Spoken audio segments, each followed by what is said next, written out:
cruising down the street, feeling like a king. Austin in his cheesy X90, hear that engine sing through the city's heartbeat. Neon lights aglow. Life's a fast ride, and there's nowhere else to go. With his camera in hand, framing every shot, editing by midnight, he's giving all he's got. Late nights, early mornings, passion never lasts. Austin's on a mission, there's returning back. With his camera in hand, framing every shot, editing by midnight, he's giving all he's got. Late nights, early mornings, passion never lacks. Austin's on a mission, there's no turning back. Oh, Austin's wild ride through the city streets.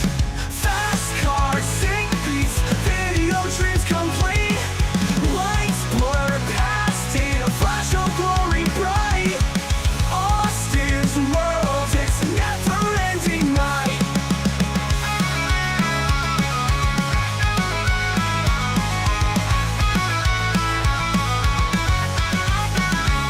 Speeding down the freeway, winds in his hair. Austin's got the skills and he's got that flair. Capturing the moments, every twist and turn. In his chasing X90, watch the tires burn. From dusk till dawn, he's chasing epic views through the lens of life, boundless set of news. Editing his story, making magic true. Austin's light is dueling in the skyline's blue. Oh, Austin's wild round through the city streets.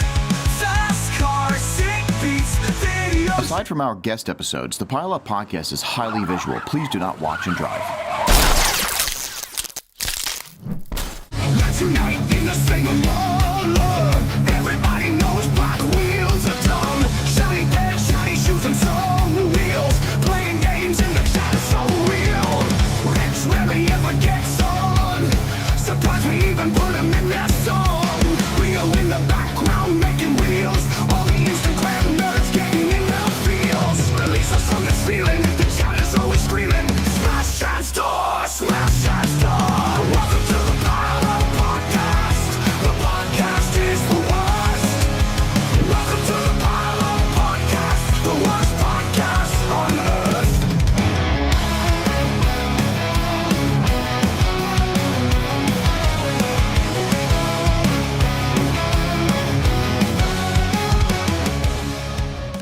Pile Up Podcast is brought to you by the Smile Death Network. It is a lifestyle brand bringing you all sorts of swag, stickers, hats, apparel, pretty much anything that we can sell that won't get us put in jail. But you should check us out at www.smilexdeath.com. We also support the podcast by selling the podcast merch, and we are home to Car Shop Kuroshi. That drift team sucks, but you could buy their shit if you'd like Do you to. need a really fucking sick livery for your drift car? Maybe you just want a bunch of stickers to throw at people. Hit up New School Vinyl for all of your adhesive back laminated vinyl needs. Keep coming and I'm trying to let you go.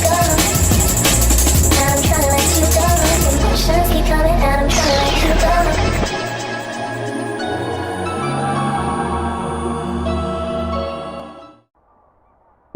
Have you been looking for a way to keep your hands looking cool at the track, or even at the shop while you're working on your car? Maybe you're just self-conscious because you have weird-looking hands. Whatever the reason, Limited Glove Company is here for you.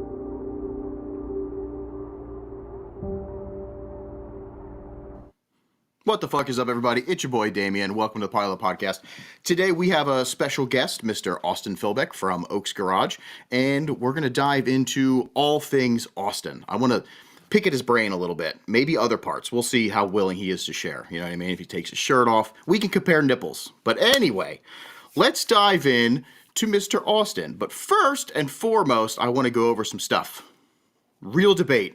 So all that political bullshit's done, right?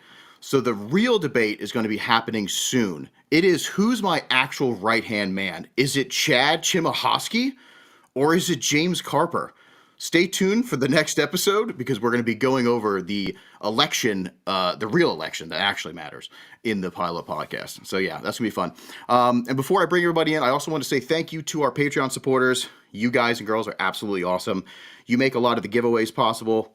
You make my dreams come true. You make me happy. I sing in the shower because of you. So, you know, it means a lot. It means a lot. But yeah, it's time. So let's bring in the boys. And I can't say the right-hand man because we're going to have that election. I guess the current right-hand man, Mr. Chad Chimahosky. I'm the champ, and don't you fucking forget it. You better prepare for your. Don't even worry. James isn't gonna do anything. So anything I do to prepare is more than he will do. Okay. So therefore, I'm gonna fucking push his shit in. Yeah. Come the election.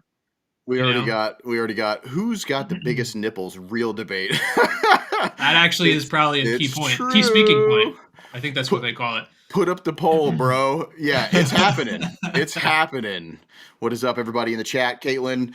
Oh man, we got a whole bunch of homies. I love it. Love to see it. Well, let's bring in. I mean, I always called him like the left-hand man to my right foot. You know, like weird stuff. But we're still gonna bring him in. But he could be Chad. I love you, but he might. Can't. He won't. You don't know this. I do know this. It's literally going to be an election. If the people don't elect me, this is my last podcast. Well, the election hasn't happened yet, so you got to wait a little bit at least. Okay, well, if they don't elect me next week. When it that's happens. My last podcast. Okay. Yeah. So do they want it or do they not? I mean, team not Chad, there's already stuff happening, so I don't know. Does her vote even count? Probably not. Ooh. Probably not. Sorry, Leah. Hey. All right, let's bring him in. The possible running mate, Mr. James Carper. Mr. All Shiny. I have to say is this, ladies and gentlemen.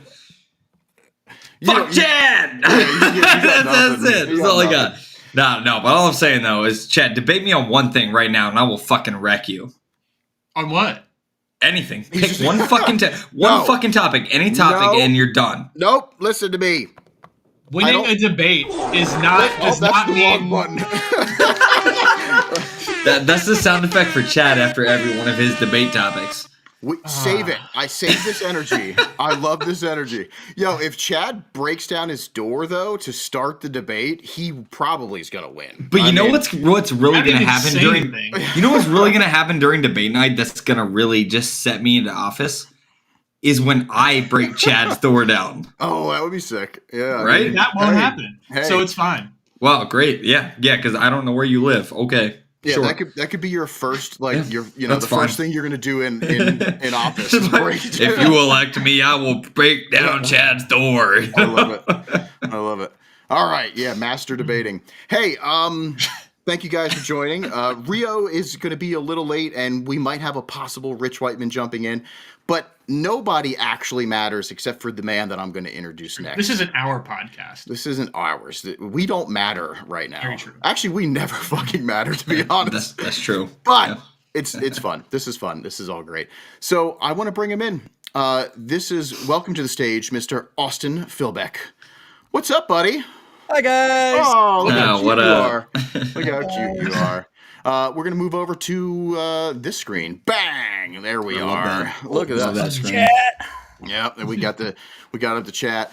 Yo, that's like a new thing right now. Is all the people are like something with the chat, and then they're saying stuff. I don't get it. Is that new, or are you just old? I feel like that's not really new. It's just like, you know what I mean? It's like, yeah, what's up, yo, chat? What's that all about? Like, I'm over here looking at chat. Chat, what's up? I see it now. I haven't seen it before, so I feel like it has to be. It could have been old, but now it's like more prominent. I don't know. Chat, is that real? So. You know what I mean? Chat, is this real? It's like, chat, is this new or am I old? Yo, let's get you got one of the vote things in there, right? Hashtag old or new. Old. Yeah, well, I am fucking old. I'm old. Just respect your elders. He's old. Yo, SM95 guy on Instagram says he's old 100%. There you go.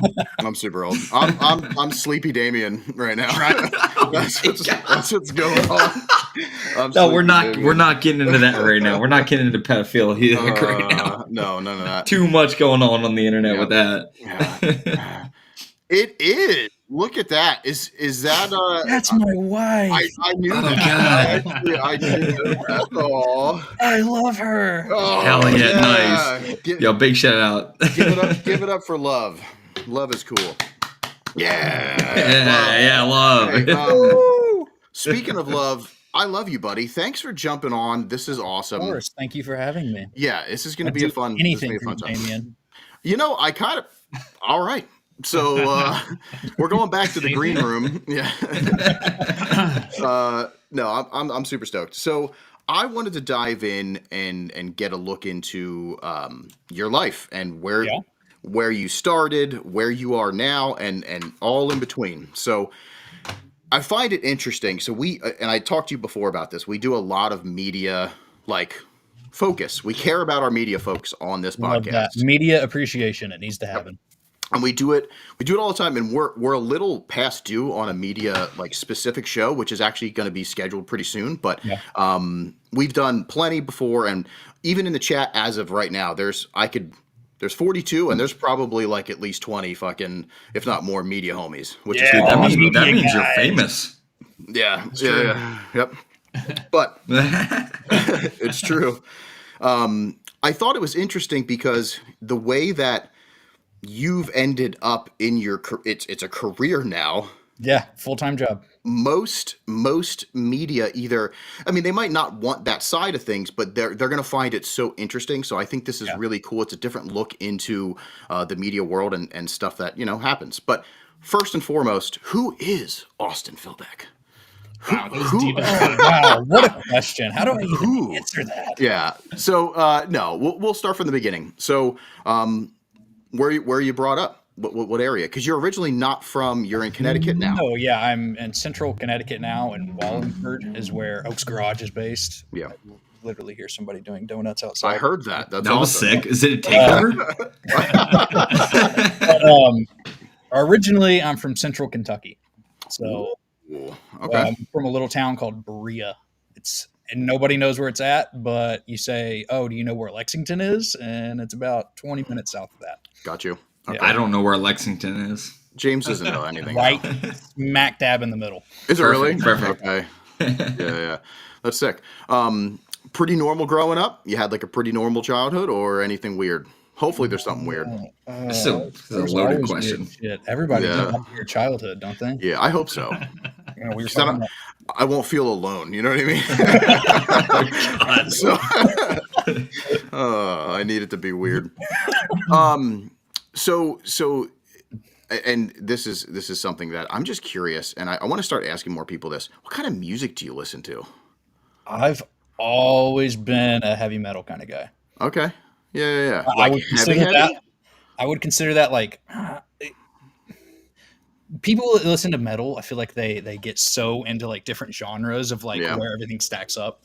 So I don't know, like alternative, like punk rock. Yeah, like all over the spectrum. Looking at you, I would have taken you for more of like a Mayday Parade and like.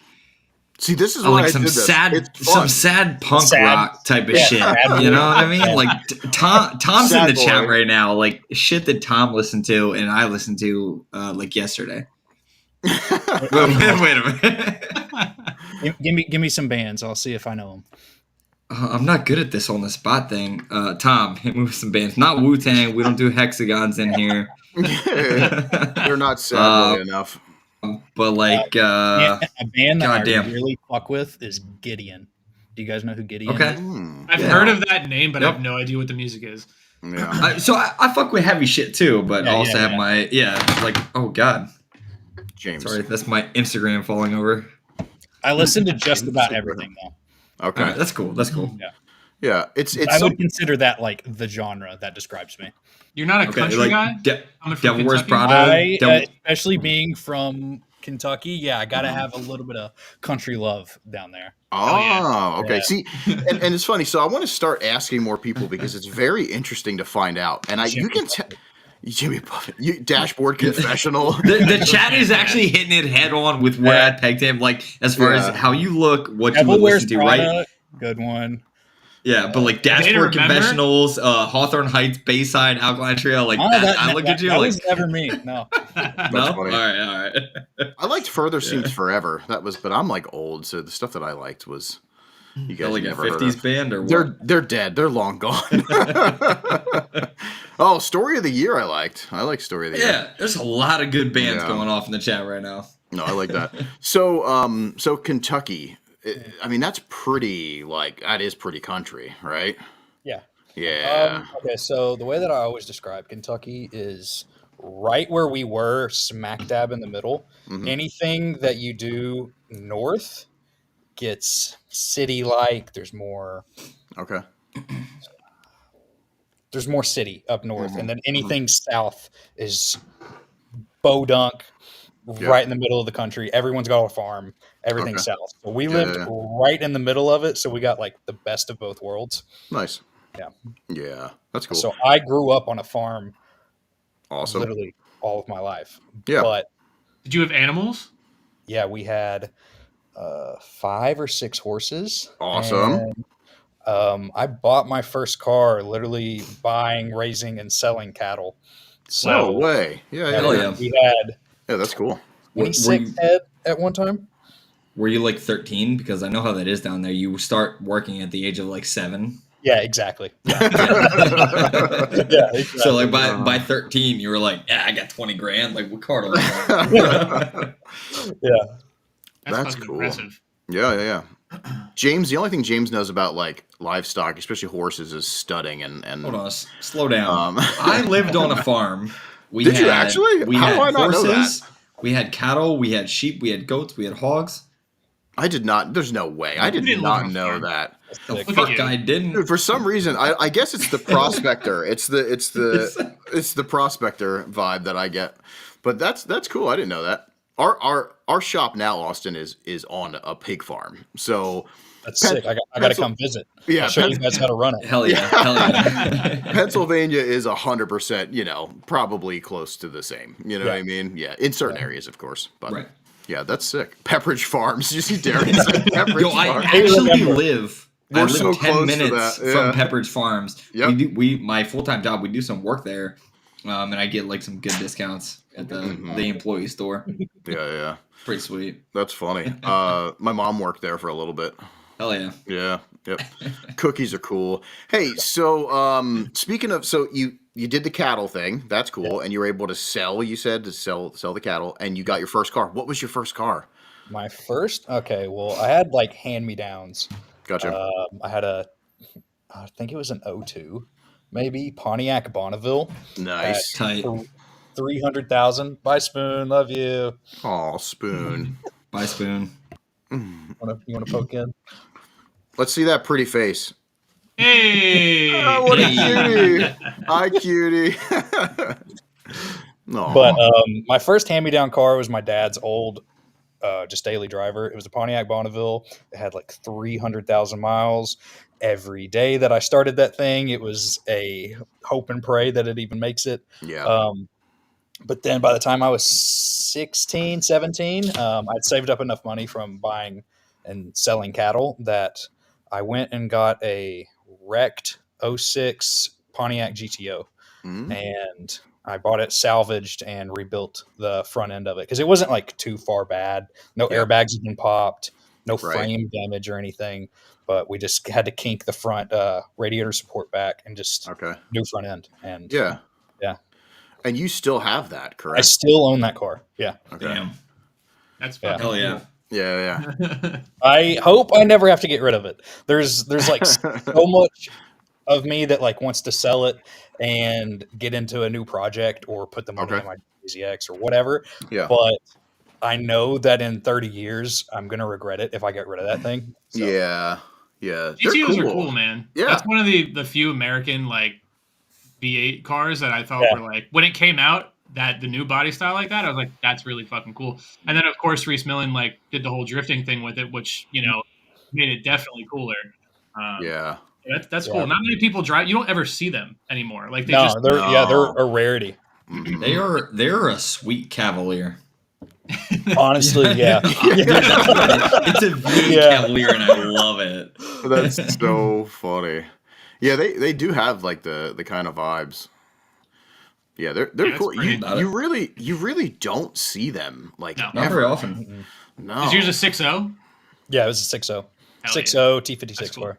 Very Yeah. cool. Yeah. Those are neat. I wonder if they didn't make that many and then a lot of them got sacrificed to have their, you know what I mean, their engines and transes pulled. You know what I mean? Like that Yeah. could have been it too.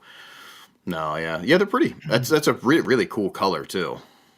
Impulse blue metallic. Yeah, Like it's that's the car that very pretty. the old guy has at the car show that he has the plaque of. Oh, God. there was Yes. 256 made. The boomer boards. Yeah, boomer boards, bro. Yeah, we're Yeah. just talking about that. That's incredible. So this is now a goal for you. You need to start your boomer board right now because that would be amazing. That would be cool. Yeah, that would be so cool. What flavor Red Bull are you drinking? Right now, I have Is that the Juneberry? Juneberry. Oh yeah, good man, good man. That's Is the that- best one. Is it It new? is the best one. It's just, no, that was like 2 summers ago, summers edition that everyone really likes, so they kept it on. Okay. Yeah, Yeah, it's that's, free. It's so good. that's so Yep. funny. It's the only flavored Red Bull that I like. Like it's original or that. I'm usually a Monster guy, but Jordy, one of the workers here who helps pack the orders, he started drinking these and like really got me on them. Oh, Well, Monster no. has like some really fucked up shit in it. Red Bull has less fucked up shit in it. You know what I mean? Like, I think they're both shitty though. Yeah. well, they're no both saving bad that. for you. Nothing's good for you, but Red Bull has like some real weird, or not Red Bull, Monster has some real weird shit in it. I used to be on the rehabs. The Dude, red you need rehabs. to go to fucking rehab. What the fuck? Hey, you're probably right. But That's my those political Monster, argument for Monster next week. rehabs were good as fuck. I don't think I ever had those. I never I had never those. did. Yeah. That's funny. Let's get back to Austin. So anyway, you got this is my how bad. this I'm is how- just chatting. I'm just chatting. this is how it's gonna go, by the way. It's just a bunch of bullshit the whole time. Red Bull almost killed me. That is Yeah. true, Jake. And Jake, I don't know if anybody's seen this man lately, but he is looking sexy. Oh shit. Yeah. Chad's like, oh yeah. You know, I've seen it. I'm Right. telling you. Yeah, he's looking sexy. Yeah, I love Yo, it. I had another legitimate question for Austin before he picked up that Red Bull, and then I completely forgot. So apparently, it wasn't important. Something about the GTO It or was. something I just real. really, Yeah. yeah. Oh, that's what it was. You said GTO. So are you started as maybe, or are you still like an American car guy, or I was always. I wanted the car because I love the sound of an LS, and when I was 17, I didn't know any better, and so I just thought that was the coolest shit. right? But you as hadn't heard I've an SR20 at that point. exactly, yeah, Sick. like really, honestly. Oh. But then I like as this I guy. actually developed my brain, I've just Rio, straight clip up been that. a JDM guy. Yeah. Yeah. Pellets that's sick. rotted, whatever. So that's why it is slammed on 3-piece Yeah. wheels, and I just really got that vibe from it. No, that's cool. That's cool. Yeah. Do you still like LSs and stuff? Like, you still into the V8s? I do. I think they're cool. For street cars, Okay. I don't think I'd ever put one in a drift car though. Gotcha. Attaboy. In their place, I've been saying that for a long time, right? LSs are sick in a nasty street car, but I don't ever want to see one in a FD or an S13 or some shit like that. No, I don't think that they have a soul to them. Yep. When it's in a drift car. there's no personality. No. Yeah, they get boring really quick. I literally, my FC was just like, it was cool, but with the LS, it just got so boring. Just Like, it's mundane. it's reliable. Oh, That's yeah. cool. Yeah, but yeah. That's all you really have going for you. Yeah. You know, Chad, it's we're just not preaching exciting. reliability here, all right? Yeah, well, clearly you aren't. That's for sure. Mr. SR20. That's a wiring issue, all right? That's not my fault. Yeah. How many laps did you drive this season? Uh, All right, I rest my case. Remember that next week, people. a half. Remember that next week. I love it. God damn. I'm really going to have So- to prep for this. Anyways. I tried to. I'm telling you guys, this is gonna be like a real debate. So yeah, team. God damn it. Yeah, figure it the fuck out. So so you had the GTO for a while, Yeah. and how bad was the wreck? Like, was it like fucked? No, it wasn't bad. Like I said, no airbags, no frame damage or anything. Just cosmetic. It was literally just cosmetic, and so Okay. I'm not really sure why it was written off as salvage or Yeah. totaled from the insurance company, but hey, I got it for my first car, and I'm not complaining about it. Yeah, that's really cool. Yeah. And then after that, any other chassis? And now this is still GTO is while you're still back home, correct? Yes. Okay. Okay, so the story goes, I got the GTO, I dailied it for probably 5 years, Nice. going out of high school into my college years, Mhm. and then finally I honestly took a loan out because I was so broke, but I wanted to modify the car. Mm-hmm. Oh yeah. So I bought wheels, coils, seats, and stuff. My man. A lot of What- the car culture that's in Kentucky is they're all go fast guys. They Okay. literally just go out and do roll racing on the Yeah. interstate.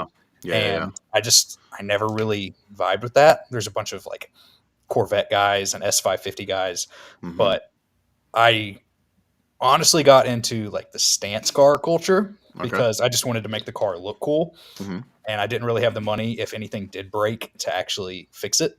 Mhm. So I put wheels, coils, I put bucket seats in it and like a steering wheel, got a Mhm. Vertex. Hell yeah, a Vertex in the GTO. That's sick. Yeah. Yeah, I like that. I didn't know they made that for a GTO. It's Like, specific. you're not allowed to put that in a GTO. James is like on That's on Vertex crazy. site trying to find like a GTO. Yeah. Man, I could never get one for the S13 because it doesn't say that it's for the S13. Fucking idiot. And so then after about 5 or 6 years of ownership with that, I got a quote unquote tow rig. Okay. I wanted a truck because I wanted to be able to actually trailer the car to different shows or different events or whatever, but I couldn't afford a truck. So I got a diesel van. I got an Sick. E350 with the 7.3 in it. Yeah. And Oh, that's cool. I loved that thing. I absolutely adored that thing. I got it for dirt, but I was washing dishes at IHOP at the time when I bought that, and so I Yes. scrounged together like all my pennies. I literally, I'm sure. I think my mom's watching right now. I'm sure she remembers me dumping my jar of pennies out That's in so the cool. floor of her living room and counting them all up. But I Right. ended up buying that thing for like $3,000. Wow. Hell yeah. And then my buddy, who lived in the same town as I did, was selling his S13 coupe. And I did everything in my power to sell the van, made some money off of it. And I really wanted to get into a drift car. So that was my first attempt at getting into a drift car. Okay. So you went GTO tow rig, basically. Yeah. S13. No Yes. shit. And real quick, where did you go to college? People are asking. EKU, Eastern Kentucky University. Awesome. Then I had 2 years prior at a community college in Somerset. Okay. Yeah, nice. So GTO to S13, was there something that like sparked that you wanted an S13, or just like getting he into heard- drifting in general? God, All right, I shut the think fuck up, James. dude. Okay, I don't want to suck Jimmy's dick, Oh, I don't. Oh, like, why, baby? But I'm gonna be honest. He is one of the reasons that I wanted to coupe. I've Had been that waiting. some fucking clip I've- ready to I've go. been He's like, this waiting- guy knows Jimmy. Nope. I've been waiting to that use guy. that for the longest time. And this is the first episode that it made sense, and I'm so excited. Wow. That's fucking awesome. That's so funny. So you start. No shit. So you were doing GTO things Yeah, and like doing your crap, and then you were watching YouTubes and the good old tubers. yeah. So to go back, when I took that loan out originally to modify the GTO, it was my goal was to make that build series into my YouTube channel. Oh, To okay. really start that. And so I did my own YouTube channel for years, probably 5 or 6 years, and I never really had any videos take off.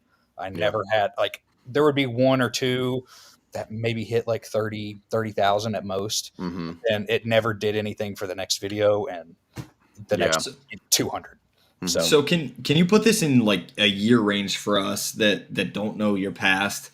And did you knew, I assume, Jimmy at that point, or no? I did not know him personally. Okay. Okay. Cool. Yeah. Yeah. And yeah, yeah. This was still in Kentucky? Yeah. Yeah. Okay. So still in Kentucky, and this was when-ish? I sold the van. I want to say it was right at the beginning of COVID. Okay. right at the beginning of COVID. So prices started going up, and that was why I actually made some money off of that thing. Nice. And then I bought the S13 coupe right at the beginning of COVID, right before they skyrocketed. Yeah. And our S13s went crazy. So I actually got that one on a pretty good deal. So I had the coupe. I drove it. In Kentucky, we don't have tracks anywhere near us. I was going to ask what's your closest, and the closest one is in Bowling Green, which is like probably a 3-hour drive at minimum, and it's an parking lot oval. It's nothing. Yeah, so they're just going to lay cones out, and so any actual drifting I got was in a little skid pad. Like it was a takeover. Yeah, it was basically. you're letting us. Our takeover started in Kentucky. Patient Austin. zero right here. Patient zero. You heard it here first. Patient zero. No, we had an industrial complex. Perfect.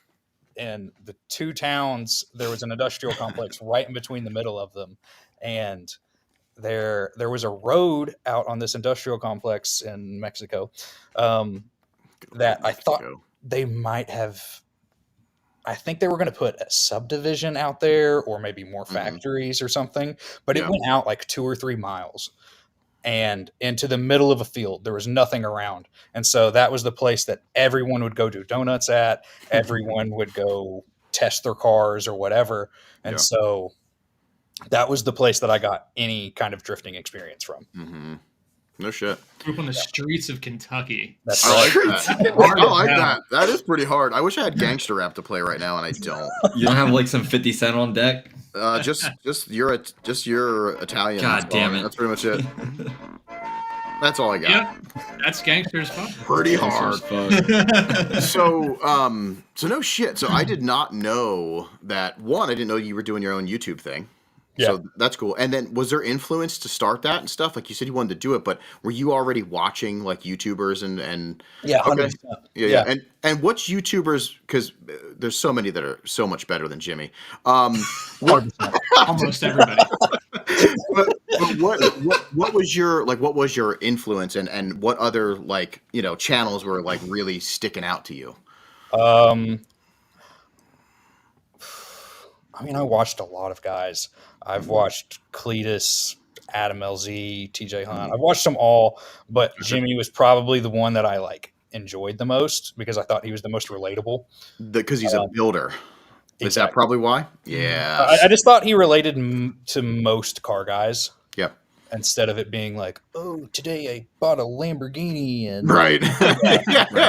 He was like another poor YouTube guy that was like, all right, sweet, I can freestyle that. What he's doing, I can see myself doing that. Sure. Yeah. So I think this is a question we're all thinking right now. Did you move to Connecticut to stalk Jimmy? I wish. Yeah. He's just like, he lives out there. I'm fucking moving there right now. That's so funny. Yeah, no, that's really cool though. I didn't know you were doing the YouTube thing too. So are you still active or not? Sadly, in the 2 years that I've been here, I just passed my 2-year anniversary like last week of moving to Connecticut.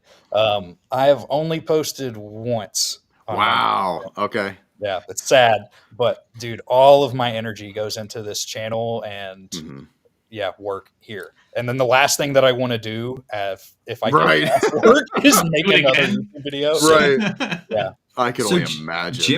Jimmy's what, like 3 videos a week? Every other day? Yeah, we'll do 3 or 4 videos a week.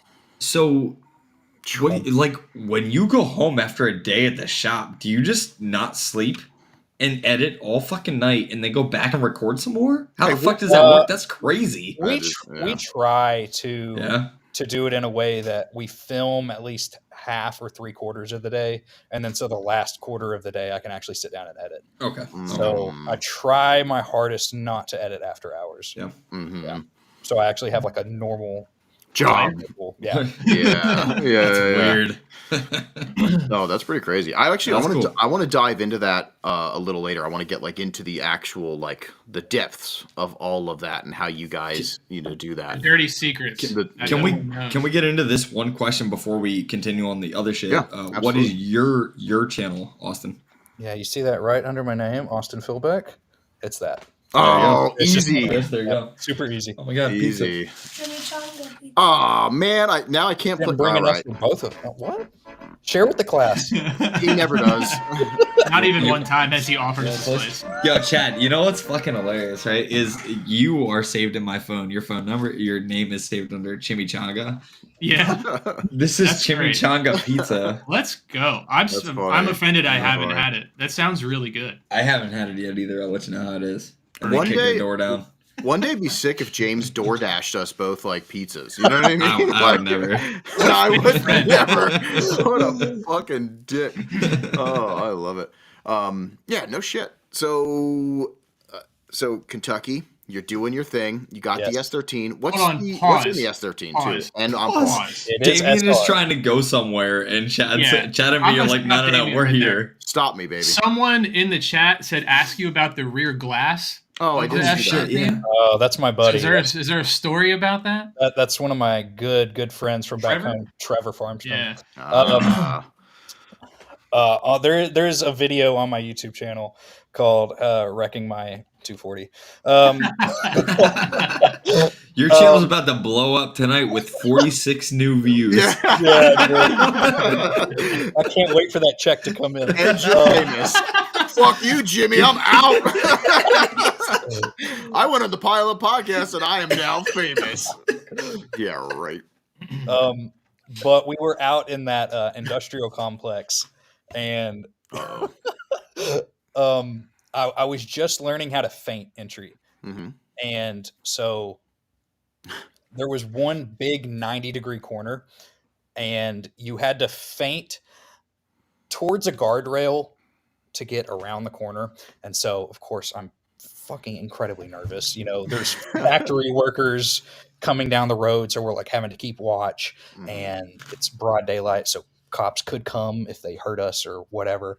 And Trevor was with me, and he was helping me film for my YouTube channel, and he made the joke, "I'm gonna catch you wrecking today." Oh no! What a dick! No, He you're put that not. on you, That's the Yeah, worst thing you 100%. can do. I still blame him to this day. Yeah, that's his fault. as you should. Yep. But I feinted into this corner, and I didn't huck it hard enough the other way, and I locked up the front wheels, locked up the rear wheels, and just slid. And there is one stop sign, and I went right into it. Yeah.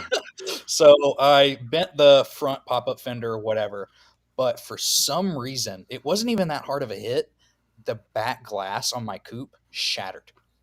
Dang. Shattered. You hit That's the front crazy. fender, but your Yeah. back glass shattered. Yeah, I don't Wow. That's understand. weird. Those cars are Yeah. actually made of Must be. tinfoil. Yeah. I must be lucky as fuck. I've off-roaded everywhere.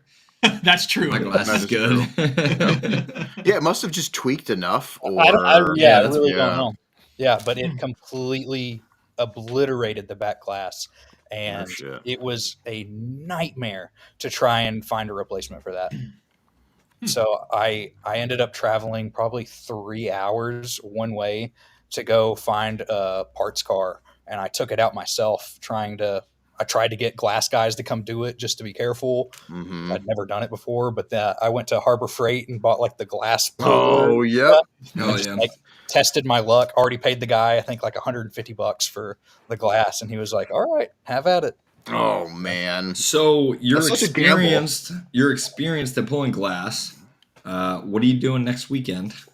That's true. I do need to pull the windshield in my Have some Skyline. glass I need pulled. Jeez. Look at that. We can make a video out of it for your channel. Yeah. On my way, send me the address. Yeah, I love that. No shit. So I like the street drifting stuff. And what was in the S13? KA, like It was SR. SR. Okay, so it's all previously swapped and done. Like pretty stock, like stock turbo, T25 or T28 upgrade. Yeah, T25, Okay. stock power. I think it was running like maybe 12 pounds. Yeah. Yeah, pretty common. Yeah, they're that's cool. No shit. It's funny because I only kind of know you from the GTO and the 90. Yeah. Like mainly the 90. You know what I mean? So Yeah. yeah. And S13 you still have or not? I wish that I did, but I Okay. do not. Every car I'm going to tell you about, I wish that I still had, but it was all like a stepping stone to like get to the next one. Yeah. So I still wish I had that van, but I don't. That helped me get the 240. Yeah. And then after the 240, I helped a buddy of mine back home build an E46. It was a full on comp style car. It literally was on the page. It was all SLR. It Mhm. was LS1 with a T56 Magnum. It was a set up car. Yeah. And I helped him build it. And then immediately, as soon as he was done, he was like, I'm going to get rid of it. And I was like, why? Why the hell would you get rid of it? Mhm. So I had to sell the S13, and I sold my daily at the time too. I had a Nissan Altima that I just like daily drove. Mhm. That was Big my Ultima energy. I was gonna say I could see you in an Altima. Were you like dipping through traffic at like 90 miles an hour in that thing? Yeah, Like everybody 100%. does? If I wasn't taking the 240 out, I was taking the Altima out to the industrial complex. Hell yeah. Hell yeah. Just Saudi Arabia drifting it, just Yeah. like whipping it. I wish. That's funny. But then I sold both my daily and the 240 to try and get into his E46 because he was going to give me like the friend discount, let it happen super cheap, and I took a huge leap to try and get that car, and I had terrible luck with that thing. Terrible luck. And so for the probably like 6 months that I owned it, I only got to drive it like maybe 3 or 4 times. Oh, that sucks. Yeah. It was awful. I really wish I would have kept the 240. But this is also during the midst of COVID, so everyone it was such a weird time because everyone like wanted to buy, even though the market was just weird. Yeah, I didn't understand any of Fucked that. up. It didn't make any Yeah. sense. Everybody's like, nobody has money, blah blah blah blah blah. But then everybody's yeah. like, yo, 20 cash right now for this and blah. Yeah. I'm like, what the fuck? It didn't make any sense. So then I ended up selling the E46. Caitlin, she was in here earlier. She told me because she had seen me go through all of these different cars in like 2 years' time. And she was like, I need you to sleep on this at least for a week before you decide that you're going to sell it. And so after that week was over, I was like counting down the days, like, all right, I woke up this morning, I posted it on Facebook. Yeah. And then I ended up selling that. And after all of the bad luck that I had had with that car, and I wouldn't say that the SR was bad luck because it never gave up on me. I just wanted something that was just solid. And so I really wanted a JZ car. And the only car that I could think of that came pretty stock with the JZ that was going to be super reliable was my JZX.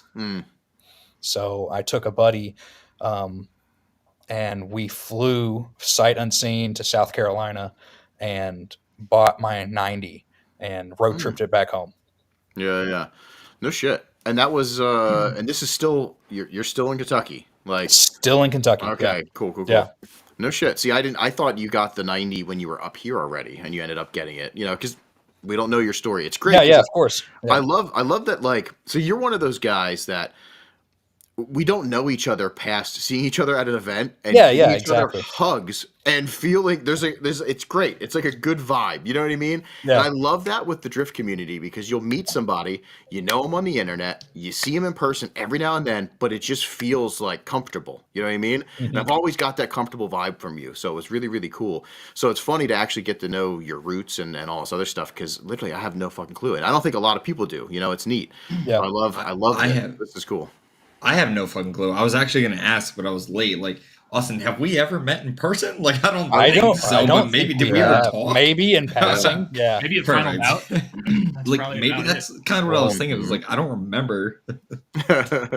Well, I love you guys anyways, and you guys are now my best friends. Sick. Well, I can maybe be best friends with you, but it depends on the next question. So let's go back to S chassis for a second.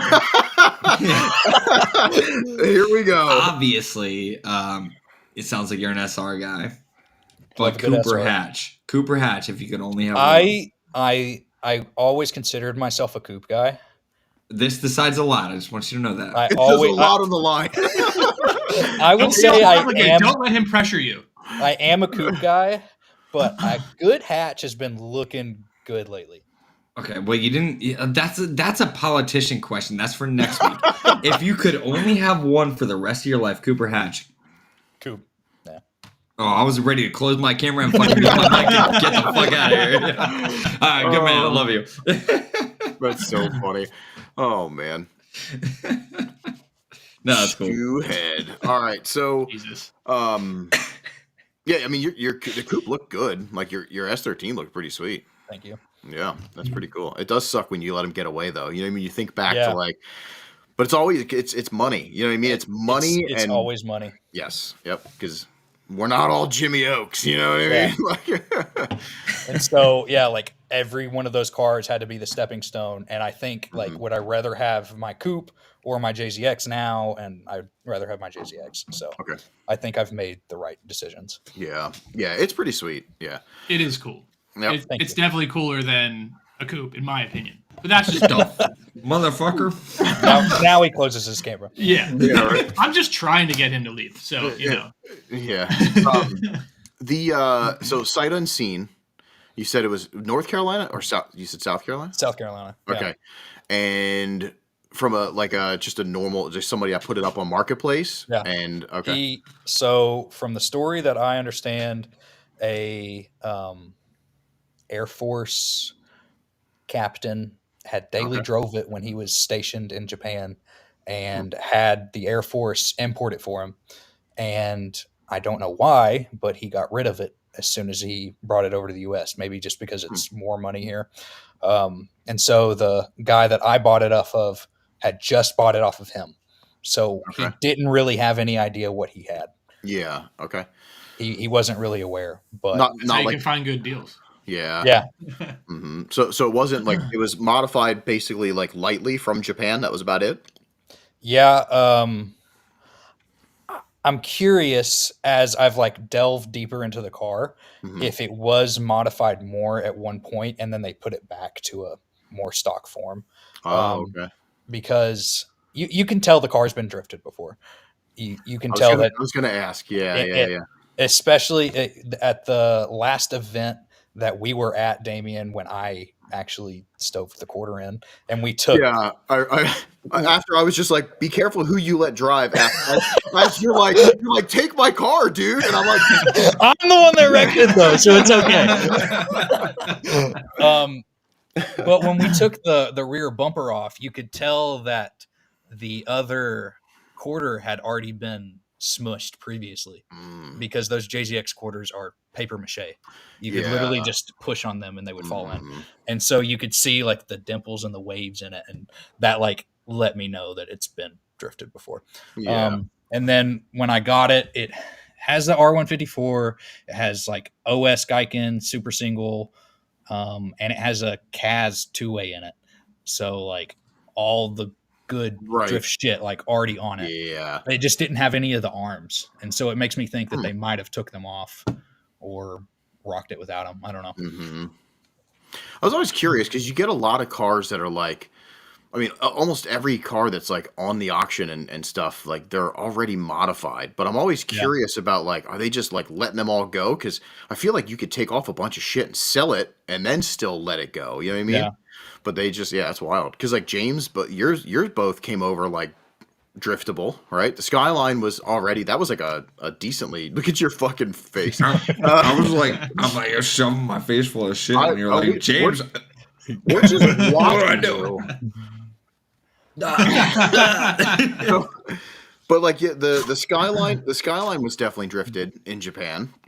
Skyline was 1,000% drifted in Japan. I was talking to someone about this the other day. Like I talked to the previous owner, the shops that put the car together, and saw videos of it. I have a YouTube links of it drifting in 2012, which is pretty fucking cool. That's cool. That is It's cool. pretty sick, and that's what I bought it for. Was like I want to drift it. I love the car, and it did great for me for that for like 2 years. And now it just sits in my driveway if anyone wants to buy a Skyline.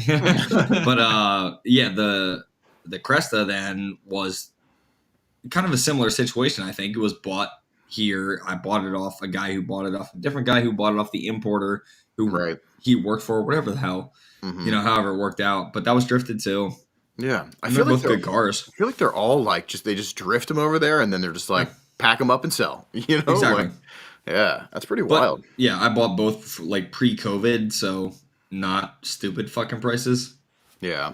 I'd love to know if my Skyline was drifted before. Probably. You might be able to like go back and look at that thing. Would you rather have a clean car that hadn't been, or know the history and know that it had been at least a little drifted? I'd rather know the history. It doesn't bother me that my car's been drifted. Oh, not at all. I mean, if I'm going to do it, fuck it. Until I bought my car, I would have said I would rather have a car that had a clean history and wasn't drifted. But I bought that car like I was working out of state, New Jersey. Yeah. For a week. I drove to Long Island on a Wednesday night. I PayPal'd a man $14,000. And I drove a Skyline back to my hotel in New Jersey on a Wednesday night, finished the rest of the work week, and drove home. Like a PayPal transaction. Oh my god, yeah. $grand. Oh my god, yeah. It was sweet. It was fucking sketchiest thing I've ever fucking done. It was awesome. And then like the car was fucking perfect.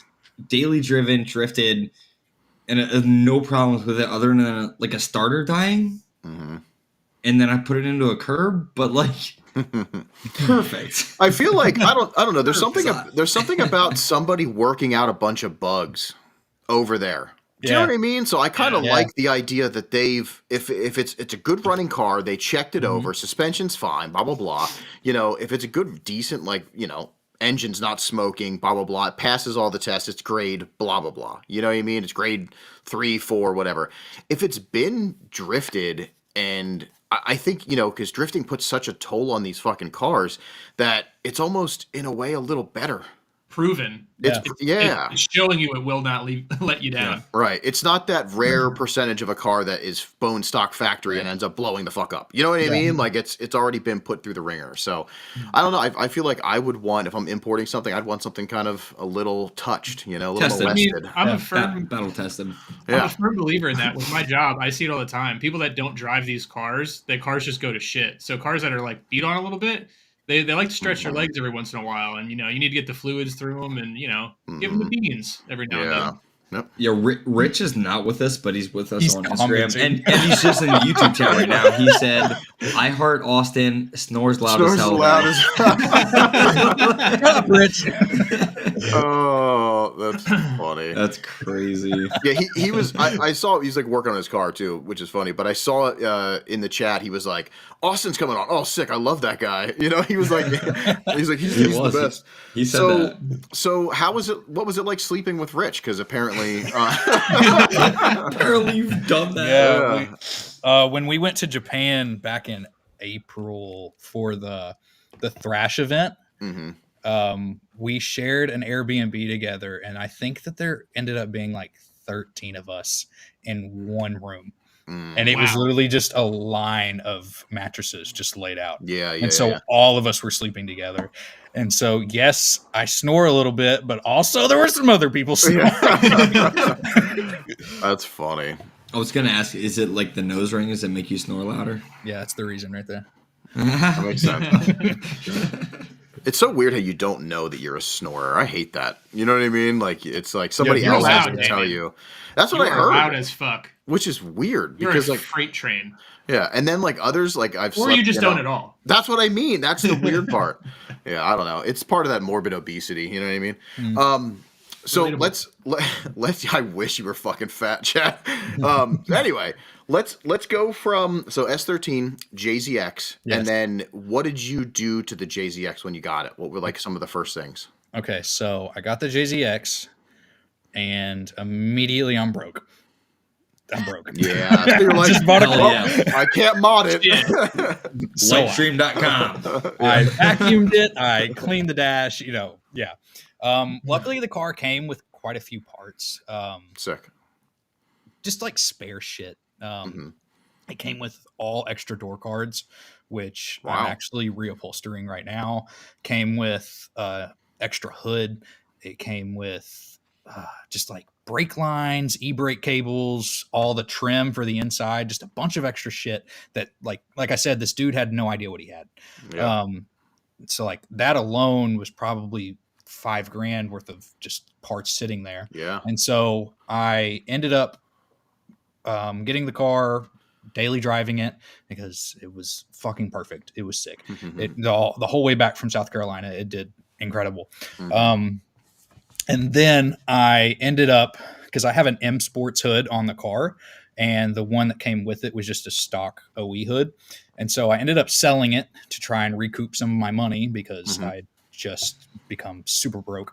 And Jimmy actually posted on his Instagram that he was looking to hire a filmer and editor, like just after I had bought this thing. So I remember seeing that post, which is crazy. I ended up bugging the ever loving shit out of him.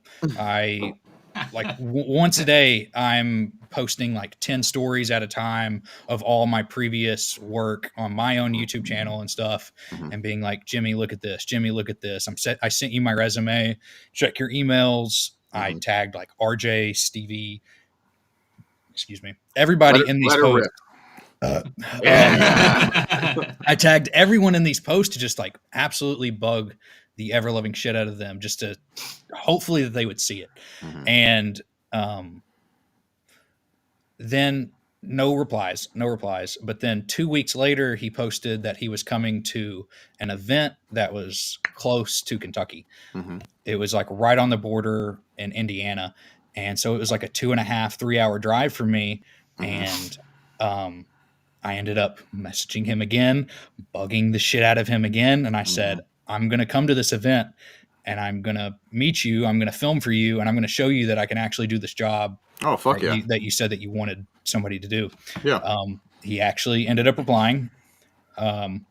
He said something along the lines of, that's very nice of you to want to do that, but I think I'll be okay. You don't have to do that. But he didn't say no. Right. He just told me like, yeah, it's okay. And so I was like, okay, well, I'm fucking going anyways. So whatever. And so I ended up driving the 2.5, 3 hours up to this event in Indiana, and just walked up to him, and he's working on the Jay-Z, the black coupe. And I'm like, hey man, I'm Austin. I've been talking to you on Instagram. I sent you my resume. You said that you were looking for a filmer and editor. And he like, I'm sure he has a million people be like, hey man, I've talked to you before or whatever. Yeah. And so then he's like, you can tell he's like not really like giving a shit. But then as soon as he like realized who I was, he put his tools down. He's like, oh my God, like you actually came. You're actually here. And then he checks you over for a weapon. He was like, okay, let's assess. Am I getting stabbed? No. Yeah. Okay. Shit. Yeah, gave me the pat down. I don't know what this is, but I'm putting it up. Oh, okay. I don't know what that is. That's that guy right there. Yeah, Is what that am I Jimmy? looking Is at? that Jimmy covered in? Oh, that's perfect. I couldn't tell. That's funny. So Jimmy has a cocaine addiction. Yeah, you can definitely see by that. Oh man, his name is gonna get drugged. Yep. God damn. But he ended up like giving me the time of day and was like, oh my God, you actually did show up. And I was like, I told you I came to prove myself that like I want to do this for you, because in Kentucky there's no opportunity. There's no opportunity, especially to like job in the automotive world. And so especially doing videography and media. Sure. Like we are lucky enough that in central Kentucky, that's where Haltech is located. Okay. Yeah. That's where the Valvoline headquarters is. No shit. The LS guy, Holly, is down south. Mm-hmm. So like there are companies there, but I didn't really want to work a desk job. I always did want to do media, and especially because I fell in love with it for my own YouTube channel. Yeah. And so Please tell me you just voyeuristically shot a video for him. 100%. Yes. Yeah. Yes. Yeah. That is 'Cause awesome.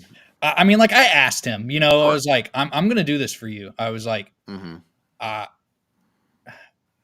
what I wanted to do was I wanted to use his camera and like make the vlog for his channel for him. But Right. obviously, he doesn't know who I am. Sure. He has no idea what the hell I'm doing. Mm-hmm. I'm a stranger, and so I don't think he trusted me with that. Sure. And so, Yeah. of course, That's fair. Yeah. yeah, that's fair. So I used my own camera. I made my own like separate video for it. It's on my YouTube channel. It's like a behind the scenes with Jimmy. No Oaks. shit. Yeah. And then he ended up stealing or using. I let him use like the B-roll and like all of the other shit that wasn't a part of like the main storyline with his video. Yeah. And so that night, after it was an awful weekend, it was fucking terrible.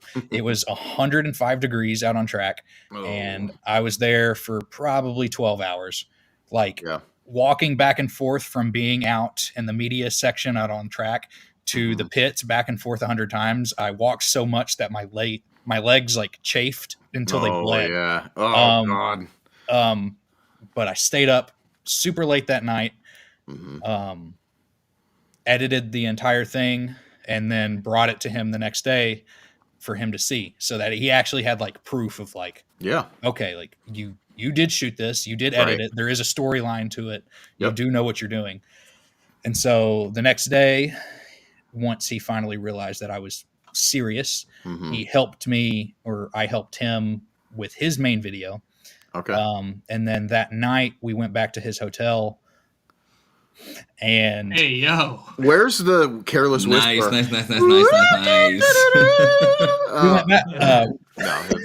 went back to his hotel, and we just dumped footage back and forth and just had a conversation. And he offered to fly me up to Connecticut. He said, if you really do want to try this, I'd like to do a trial run, like an interview per se. And so I told him, I was like, yeah, you're going to bring me, and I have to bring my wife, Caitlin. So he flew both of us up. We stayed for a week, and we made, I think, 4 videos that week. He like threw me into the wolves. To see if I was about it. And after that week, of course, there's a lot of deliberation of whether or not I want to actually do this. Do I even like Connecticut? Do I want to work with these guys? Do they fucking suck? Whatever. Right. They do. Do they like me? Yeah. The Riverside 50K. Yeah, that was the event. No shit. But we did it for a week straight, absolutely busted my ass. And then we went home and just had like a true discussion of whether or not this was going to happen. And Caitlin and I decided like, there's no opportunity happening. There's nothing really holding us back. So like, why the hell not? Let's do it. And after a couple months, I'm going to put Jimmy on blast here. Oh, we love that. He blast him away, dude. He would not message me back. And so I'm like, okay, well, this is a no. This is a no. You know, it's not going to happen. Yeah. And that's fine. But like my life was on hold, you know, am I about to move? And I just need an answer. Right. And so, luckily Caitlin's family lives up in Massachusetts. Okay. So about 2 hours from where we're living at right now. Yeah. Her grandma and her aunt lives. So we came up here, I think it was for their birthday or something. I don't even remember the occasion. We got a rental car, and I came down to the shop. He didn't know I was coming, and I walked in. Everybody was like, what are you doing here? And I was like, I got to have an answer today. Like, you're going to tell me whether or not I'm moving up here or not. Yeah. And so I kind of like cornered him, put him in the office, and was like, dude, like, you got to tell me something. I have to know something. And we came to a decision, talked it down, and he said, I'm going to give you a month. And a month later, moved up here. No shit. That's cool that you, I mean, it's the epitome of like shooting your shot. Like you just said, fuck this. I'm going to go show this guy what I'm about, how I can do it. And I mean, You fucked around a that's- little bit, but you still ended up, where you wanted to be, which is very fucking cool. Like, Yeah. And that's like cool. the week that I was here, I remember them telling me that from the people who had sent in applications and their resumes and stuff, that they had limited it down and chose 5 people that they were actually considering. Oh, okay. And I was actually one of the people that they had pulled, but I truly believe to this day that if I didn't put myself Corner there, and in person, Yeah. I don't think it would have happened. Yeah. Consistency is shit. key. That's know? yeah. If Some it's something fucking you really want, you got to go after it. So Yeah. America that's fucking shit. cool that you kind of you really you strong armed him and he's like, Honestly, hey. yeah. Yeah, but that shows. I mean, like if Dedication, I'm you know? exactly, and you're serious because you're going to have to move. You're changing your life, Yeah. and if you're coming all the way up there, what's to say you're going to be there for 2 months and be like, I miss home, and then leave, and then he's back to square one. So somebody that's willing to do that and already push me in a corner, I would do the same thing. I'd be like, this guy's serious. He's all about it. So fuck yeah. Congrats, man. That's really neat. That's really cool. Yeah, So I'm in a blessed position. Yeah. So let's talk about when you got there. And first of all, how was moving your whole life to a different state? Lord. Look, I don't own that many things. Caitlin's going to kill me for saying this. I could have packed all of my belongings into the back of my JZX and been like, all right, let's go. Let's go. But we actually had a roommate back home too, Nathan. And we told him like, hey, our lease is about to end. It was perfect timing that we didn't have to break the lease. Yep. And we were like, we're about to move to Connecticut. And how do you like being homeless? Is that what you said? No, we said, yeah. do you want to come with us? And he did. And so he, on a whim, because there's no opportunity in Kentucky, especially for young, creative-minded people. Right. If you're not going to be a construction worker or cattle, a nurse, or What you got against construction workers? Hey, nothing. Damn, dude. But he ended up coming with us, which was just crazy. So we had to move. Your roommate also came with. Yeah. No shit. That's really cool. So we had to move 3 people. Yeah. We got a huge box truck, like the biggest one that you can get. And I towed the JZX behind it, and they ended up driving their cars, and we just all convoyed up. Hi, Ed. Love you, Ed. But it was nerve-wracking because I think the hardest part was getting an apartment completely sight unseen. Oh wow. Especially, That's scary. That is scary. Yeah. Especially the price difference. Ooh, yeah. I didn't I'm think sure it was about that. really cheap probably where you were from. And then Connecticut, it probably tripled, maybe quadrupled. Tripled, yeah. Yeah. Jeez. Our apartment Yeah. in Kentucky, like utilities and everything, I think was $600. Hell yeah. For how big of an apartment? 2 bed, 2 bath, big ass place. Yeah. That's sick. Yeah. Chad, imagine And- your house. Yeah. That would be nuts. And it was $600 for everything included. And then for the apartment that we found, there was ranging from the $3,000 2-bedroom, 2 baths up here, and then the cheapest one that we could find was $1,700, which Yeah. was so much more than we were used to, so yeah. we just kind of had to do it. But for that first year, we were kind of living in a shithole because we didn't know what to expect. All we saw were just the pictures online. So then getting Go ahead. getting our feeding and everyone trying to find jobs besides me, because I was lucky enough to actually like have a job standing in and just like come to a normal life, especially with that huge increase in bills. It was hard at first. The first 6 months here were really hard. Yeah, I can only imagine. That's What were you saying, interesting James? talk. I was just gonna ask you, Look at his face. You know this is already fucking stupid. Like, A with moving the really truck smart did question. have an SR20 in it. No. We're off that one now. For now, like a cost of living is lower in bumfuck nowhere, Pennsylvania. I don't need to know how much Jimmy pays you, but how much would you need to be paid to be the car shop Karoshi video editor? You know what I mean? there you go. Oh man, if I don't know. If you would bring me one of those Yeah. pizzas, I might consider see? it, I'll honestly. fucking do it right now. I was actually just looking. Someone said you're in Wallingford, Connecticut. Yes. Is that So Yeah. I'm spending probably the next 3 months in like an hour and a half from there. So There you I go. can make the pizzas happen. Make the pizzas happen. Yeah. God, if I didn't have to edit video and do, oh my God, that'd be wild. Yeah, that's crazy. So, how was the first couple like weeks in? Were you like, and how did the guys that were there treat you? Because I know, it can be a little weird. So, Yeah, because I mean, they are all part of a friend group, and then I'm coming in to do a job with a bunch of friends, but I am the stranger. I don't know any of them. right.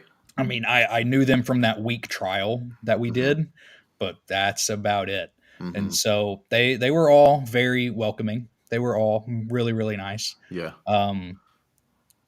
It was hard to leave family and my friends back home, but I knew to like up my career and just take a leap of faith, like it had to be done. Yeah. Looking back, do you ever think that you'd be doing something like this? Like editing, you know what I mean? Because you had your channel, which you Yeah. were like trying to build. Yeah. And then in the blink of, in like what was like a total of like a month? How fast was it? How fast do you think it was until you were like in and you were like, did you ever like get in and be like, holy fuck, like I'm editing. I'm actually doing this. Yeah, like I'm doing this now. It honestly still hits me sometimes, and I'm like, this doesn't really feel like a real job. That's so cool. Which That's a good job, though. Yeah, Yep. exactly. I'm really in a good spot. Yeah. No shit. That's super cool. I'm super happy for you. I think it's amazing. And for like from the media side of things, so like I can't edit like most people do. So to watch how fast videos are coming out of the dude, it fucking. But I have a problem. I do have a problem. I You can't. over-edit everything. I over Yes, everything. Like, Yeah. if there's not something jumping on screen or some weird like, you know what I mean, like. I can't do normal edits, and that's why I failed as a YouTuber, because I would do like one video every 2 weeks, you know what I Yeah. mean? But they would have skits and music things, and my keyframes are fucking crazy. I have like Yeah. a fucking hot dog going across the screen or something stupid. I so love like that shit. it's but to be a YouTuber, it's impossible. Do you know what I mean? Like I couldn't do 3 videos in 1 week. I would be dumbing myself down with my dumb brain to do that, and so it didn't seem like fair. But like to see it to myself, you know what I mean? So I tried for a little bit, and I was like, this isn't the life for me. But to see the way that it's like an event and already the video's up, and I'm like, that is fucking. It just blows my Crazy. mind. It is It's wild. crazy. It's like live. It's like you're that's- watching yeah. it live. Yeah, which so is it's nuts. so it's very admirable, but like at the same time, it's like going back to, since I've already tried to do this stuff, like I've gone to Final Battle, and I'm like, I want to be the first video out. You know what I mean? That's usually always our goal. Yeah. Yeah, and it's Yeah. impossible. Somebody else beats you. You know what I mean? Yeah. Like somebody is also thinking the same thing. As soon as part of the footage is in, Austin's already editing. Yeah. Not even all of the footage is downloaded yet. Right? Yeah. He's already at it. No, it's super crazy. It's super cool, and it's neat. It's neat that you guys can do that, and all the YouTubers that have it put together and whatever. But a couple questions, and I want to dive into your Hit me with it. your editing, since we're on that, the speed and how fast you guys get that. Now, are you set up like template wise, or are you speed editing? What is the format? So let's say we go to an event. No. Okay, we're going to see you in 2 weeks down in, we'll be hanging out in fucking, what's that Tennessee. event? Tennessee. Yeah. All So- you guys are going? Chase base. No, these guys aren't. No, But no, I was I'll gonna be- say not Okay, I'll a see you not a there. we thing. Okay, before we get into that, are all of you guys going to Drifters of December? I was thinking about showing up to hang out, It's a good but time. I don't know if I'll drive. I that's the event I'm doing by myself, and I'm Ooh. so excited to drift that. That'd be cool. Oh, you're driving it? Hell yeah. Can it's I wild. come? Can I swear to God, Austin, I'm gonna Here we become go. your video guy for DoD. Yo. If you don't hire me, No, I will imagine being like, it just keeps going down the chain. You know what I mean? It's just like you have your own editor and stuff. I too. swear to God, if Chad is not my video editor, Right. no. Yeah. That'd be great. That would be insane. Yeah. It's a good whisper down the alley. James, you should That'd go be and cool. just Though do we should do go a down for reel that. I'm for him. sorry. I should. I'll do a reel for you. Yeah. $20. That'd be $20. Yeah. I've been there for the last like 3 years, I think. It's a really good time. Yeah, I've never been to one, so we'll see. It sucks. When is it? December what? Oh, 7th God. and 8th. Yeah. Yeah. It's pretty yeah. It sucks to hang out because all the tracks are open. So you'll see like a homie and they drive by and you're like, sweet. And then you're like, they're going to stop and we can talk to them. And they just keep driving. You know what I mean? And then Yeah. they go to another track. Everybody's And then got their like own agenda. It's Yeah. horrible. It's like, unless you're really driving or there to make content or just hang out and watch, it's rough. You know what I mean? I tried to do, I was going to make a video for Rich and I seen him in the distance and he's texting me, we're going to whatever. I'd go up to that track and then they're already done and they're going to Washington Circuit. Then they're going over here. And I'm like, this is this is too much. Yeah, it's a lot. But no, run me through a typical, we're making the Chase Bays video. Okay. So we're down there, you're filming, you're doing your stuff. I'm curious, when do you get to the editing block and how do you edit? Like any tips, trips, trips or trip? I'm having a stroke right now. Is there any Does it smell like burnt toast? Yeah. Yeah, but I mean, I know there's a lot of people that are going to watch this and listen to this and be like, they're editors or they're, videographers and stuff like that. So it'd be cool to I love talking to people about editing. People always message me like, how did you do this? If I'd done some crazy green screen shit or whatever, or my video effects. And I love talking to people about that. But for somebody like for me to do what you do, I would overcomplicate it, like we talked about. Yeah. So I want to know, what is the process? We have a very stripped down, simple way of making our videos. We produce so much content around here that we can't overproduce it. Like I have like the 360 cameras, I have a drone, I have gimbals, all that shit that I brought with me. I don't use any of it. Right. I haven't put my camera on a gimbal in fucking a year and a half. Right. Because we are constantly just doing point and shoot content. And it's not a bad thing at all. It's just the way that like things work around here. And I would say first and foremost, besides equipment, besides editing, the thing that we always stress on and try to have the most of is a good storyline. And so it really depends on that week before Polecat. Okay. What that video is going to entail. And so I like that. Yeah. like right now, Jimmy's in Japan at Ebisu. And so he's going to get back and we'll have to immediately start content then. And so we have the purple SR coupe, the front street coupe. And then he has the E36 that has the 1J in it. And I think that he wants to bring both cars. And if I have a feeling, I have no idea what's going to happen, but if I have a feeling we are going to pit those cars against each other, or Okay. Yeah. or say that it's going to be a test. Spoiler alert for all the people watching. Yeah, This is spoiler heard it alert. here first. yeah, Yeah. yeah, exactly. Couldn't tell you what's actually going to happen, but Sure. that storyline the week before will then dictate how that video goes for the event. Because in reality, for our viewers, they don't really enjoy event videos. They Right. enjoy the build content. They want to see us building the cars. And so our way around that is to actually enjoy the cars is we do test videos where we'll build the car and then we're going to go test them at E-Town or whatever. Sure. And so we No, have that makes a lot of sense because I know for a fact that his viewers are different. Do you know what I mean? Like you can easily pick out like the Oaks follower is somebody that's into the build. yeah. They care about, oh, he's putting this in. Did you see what he's putting in the FC? Did you see what, and that's really cool. Like I dig that because I think as actual drivers, I think we're kind of more, I don't know. I don't really care about watching the same people drive over and over again. Exactly. Yeah. Like you can watch a few minutes of it and be like, okay, this is how he did that. This is where he initiated. Right. Yep. This is how he downshifts, or maybe his gearing is different there. Yeah. But the build up, you kind of get bored of it fast. Mm-hmm. And so I would say that we're probably going to make it a E36 test video because we haven't gotten to drive that car since Grid Life Lime Rock, which is a very fast, flowy track. Right. And this is it's a fast track, but it's still more technical than Lime Rock, which is just two huge fucking corners.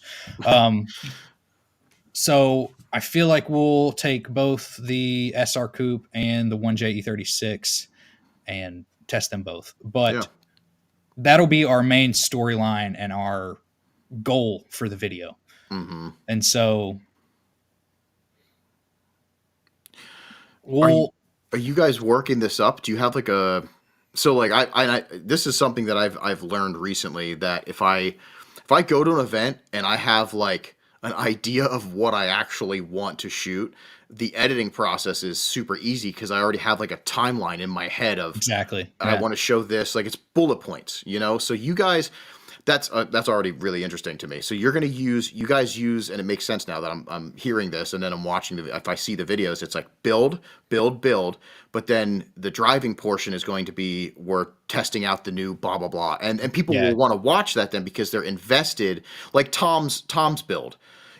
So many people were invested into, is he going to make final bout with Jimmy? Is that car actually going to work? Right.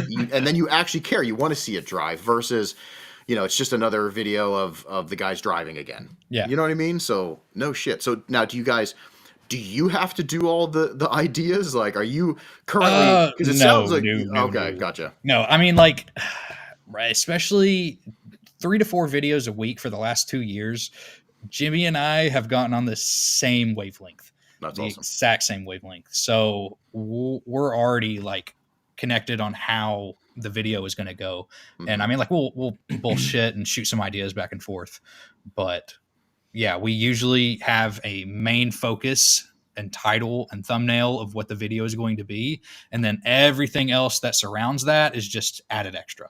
So if there's banter with the guys or if there is driving footage, I've started to do this thing lately where I just make montages, like skate edits or bike edits, where I add a little bit of music over it and just like try and pinpoint like all the exciting parts because it's more fast flowing. It keeps the audience retention actually in. Yeah. And we'll just go from there. That's super cool. No, I mean, it's neat to hear because I used to dive, and I know it's funny. I like to talk to people, and every time I'm at like in a media bunker or something, you end up bullshitting with them, and it's like, what are you focusing on, or what do you know what I mean? Like blah blah blah. And I always went in blind. I would just be like, I don't know, and then somehow I would luck out and be able to put a video together that worked. Yeah. But going in with an actual vision, I feel is so much easier. We have a vision, but don't get me wrong, we bullshit much of it. We have to. We have to. Yeah, because things are going to change. You never know what's going to happen. Yeah, because take Final Bout for example. Like practice went great. We had never tested Tom's car before, besides like on the street in Chicago before the event. But it had never been drifted on track, and practice went awesome, but then literally the first lap out for the competition, he broke an axle. Right. The first lap. And they were one of the first teams to go. And so like I was out on track set up in my spot, had my vest on, had my tripod out, and I'm like Mm-hmm. ready to shoot this whole comp for the next 2 hours, and then immediately breaks an axle. And so I'm like, okay, fuck. Now I got to Right. run all the way back to the pits to like try and catch like just like the chaos of them Right. changing this. And like, luckily it was just a super fast, like 5-minute change. Yeah. Like, That's you cool. you just never know what's going to happen. We got Bonsai Bonbon Bonnie from Australia saying your music choices for those edits are always fire. I've heard several compliments on your music choice and stuff for Thank you for that. So that is really cool. I do appreciate that. I had to like convince Jimmy when I first started editing that I had good music taste. Yeah. That's funny. So no shit. So and you are solely, I know he picks up a camera, of course, Yeah, of every course. now and then, but are you pretty much like you have that responsibility to run back to the pit, make sure you're back out there, like you're solely like, because he's driving for the most Yeah, part, yeah. like that's wild. For that example that we were talking about where Tom broke the axle, it's not that I don't think that he would. It's just the fact that if I'm there to film and he's probably stressing about getting back on track because it is the middle of the comp, then we might miss that 30 seconds in the video of everyone panicking, Right. and trying to get back on track. And then it wouldn't have even been a thing for the video. And so I knew that it was going to be like a pivotal point, I guess. Right. Yep. So that's why I was like, okay, I got to get back over there. Yeah. Cue the suspenseful music. Yeah, exactly. Like, is he going to make it back out? Yeah. Does Tom's bar fucking suck? Yep, and Josh is in the Yes. background throwing Yeah. shit like, what the fuck? Yeah, You know, exactly. Jimmy's on the ground with his hands over his head. I Yeah. can literally picture everything because Yeah. just how it's laid out. And Tom's just like, oh man, I broke an axle. Do. I love Tom. Tom's just there. You know his what I mean? He's attitude, just existing. And I love that for him and me. But yeah, that's funny. No so shit. when Jimmy's in like Japan, are you just on vacation right now? I'm editing everything. figured. This is Like remotely right here. from Japan. Yeah, so he'll send me everything Dropbox, and Sick. like, of course, like half of my job is taken away right now. He's filming everything himself, but yeah, I'm still piecing together all the videos, and definitely the videos that I don't shoot, the ones that I have no idea what the fuck is happening in them, are the hardest ones to edit. You have to watch all of it and have Everything. no idea what's coming. Yeah. Man. Yeah. Jeez. That's rough. You haven't like already pre-screened it. Like No, when you're shooting it, just, you pre-screened it basically. I'm going in dry. Is that That's so? wild. And your workflow for that's probably what, just load it all on the timeline and Yeah. scrub through, Yeah. and just make sure. Yeah, Just try and make try- a story out of it. Trying to figure out where Jimmy was going with this video idea. Right. yeah. Well, What he'll the fuck happened today? probably, you guys communicate, I'm sure. So he's probably Yeah. like, So like he'll do like little clips, which, you know, make my heart happy. Well, he'll be Aw. like, "That was fucking stupid, Austin. Please cut that out." And then just to bug him, I of course leave it in. But good, Perfect. Yeah. good. I was gonna say there should You need a probably be video of just that. yes, compilation. That's what I was Yeah. gonna say. A compilation of all of that would be fucking great. Just of the shit Jimmy was like, get it out, Austin. yeah. Don't put I that don't want in. this on the internet. Yeah, It that's needs pretty to be fun. on the internet. Wow, so that's wild. So literally, you're just on standby to waiting for the footage, get it together, and just bang it out. That's so Yeah. cool. That's super cool. and so I've had a lenient week this week. You know, Mm-hmm. I just come edit when he needs me to. But Yeah. like this whole week, I've just been prepping for Drifters of December. So Mm-hmm. I'm towing with my Land Cruiser for the first time. So Hell yeah. in my off time, I've just been putting a trailer brake on it and like prepping the car and doing whatever I need to. Yeah. Now, are you guys also in between some? Like you'll film a little bit of anything else in the shop while he's away, or not really? If we have content that needs to be filmed, yeah. Okay. But there's usually when he's away, since he is the main character of the channel, Sure. we try to do the stuff that nobody really needs to see. Got you. Yes. screen. Yeah. The tedious, like, Yeah. right. That makes a lot of sense. Yeah. Yeah, no shit. I like that you said characters because this is something that's really neat about what I mean. It's his deal. It's his channel, but I think and a lot of people have said this in the chat too, you guys coming in have become part of this channel. So like, it's like the Marvel universe. You're now part of it's the Oaks universe. But like it's neat because you become a character, you become part of this whole journey. So I mean, people look forward to seeing you. I got a message before, they're like, oh, Austin's coming on, that's so sick. I love when he shows up and the banter between him and Jimmy. Like, it's neat because you guys are feeding, there's energy there, there's energy, and same with Spoon and everybody. Like, it's really, really cool that it's not just, I mean, I love you, Jimmy, but I wouldn't want to see your fucking face all the time. You know what I mean? If it's just him, you know what I mean? It's hard to do it by yourself, especially like being the energy behind the videos. Is like, I mean, if something goes wrong, if parts don't show up, if the content that we had planned for that day doesn't happen, and we got to come up with a whole new idea, and it's frustrating as hell, we still got to have a smile on our face. We still have to make a video, and we still have to have a good time doing it. Yeah. It seems very natural. Yeah. I mean, even you're saying it's hard to do, but you make it seem very natural in the videos.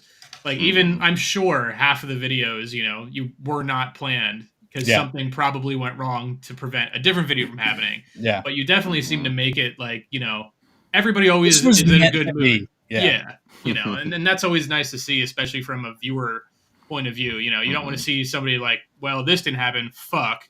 So now I have to do this. Right. Yeah. Yeah, it's very organic. It's organic and it's very humanized, which is cool. Because that's one thing that I have a problem with YouTubers. I'm not a big YouTube guy. Like, honestly, I don't really sit there and go through it. And if I do, it's dumb shit. It's like musicians. It's like an 8-year-old Japanese girl that can play guitar better than everybody in the world. That's like what I listen to. You know what I mean? I watch on YouTube. But when I do get to watch any like influencers or YouTubers, if it's not real, like humanized, if it's just like you said before, like, hey, I'm so and so, here's my new Lamborghini, and I can't relate, it's not relatable. I can't know, and I can see like a fakeness, and I understand that there's like a persona that some of them put on, you know what I mean? It's their YouTube face. Some people, we call it like when the drivers put on their driving suit, like the pros, they get a little different, like they're a little different, but then after hours, they're done driving, they're kind of chill. But some of those YouTubers, it's like, I just can't deal with it because I can feel the fakeness where... Yeah, you can feel the mask that they had to put on. Yes. Yeah. And with everybody on the Oaks channel, I will say, and it's not just because I know all you guys personally and I love you all, it is very organic.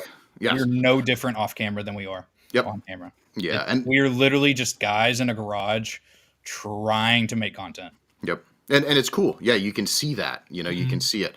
And I think it's cool. It's admirable. It's not fake, and that's one of the things that always turned me off with them. And I think people see that and they're starting to pick up on it too, because there is some of that, like, I don't know. We have some people like you know what? I'm not going to say some of the names, but like, because there's it offends people. You already started, buddy. You know what? We bust on a lot of them, but like some of the more the fake, they're only in it for the clout, the stuff. You can see that, you know what I mean? When people are building things, like Jimmy builds shit for himself, but it happens to be that the viewers are going to enjoy it. Chad's point. I wish Chad. Excuse me. I wish Chad you was were like in, that. That'd be sweet. I know. Chad, can you please do that? No, but just start building things for the internet. That I don't care about. Yeah, I do have a quick question though, for Chad. How does it feel to be the only non-YouTuber here? Yeah, James, you did have a channel. That's right. James, also feels pretty good. I'm not gonna lie. Your internet is so bad, it's just comical. Is it really? Yeah. Oh, yeah. Yo, it's horrendous. That's incredible. You're 5 pixels. I can't wait to never watch this back. Yeah, Can you at least hear me like? Oh yeah, most of the time. Yeah, I like all this. All right, awesome. That's all that you don't need to see this. ChadTube would be pretty good. ChadTube would be the fucking worst. I'd buy a shirt with that on it. See, that's what I'm saying. That's what I'm saying. Do that. That is funny. Are raining from the heavens. You know what? Tactical Turkeys is super right. We are fucking YouTubers. This is on YouTube right now. I completely forgot. Yeah, this isn't my channel. Yeah. We're talking like solo YouTube, so Yeah. T-Mobile looking ass Wi-Fi. God damn it. Oh, he just closed it out. That's great. So no, it's just fucking crazy to me. I always loved the idea of shooting content for builds, shooting content for the team, and trying to do it. And we did try for a little bit. I probably did like 20 videos, but the amount of time that it takes me to do the editing, and I can do some stuff fast, but it blows my mind. So like what you guys can do. So take me through timeline. What are you using first of all to edit? Are you Mac or are you PC?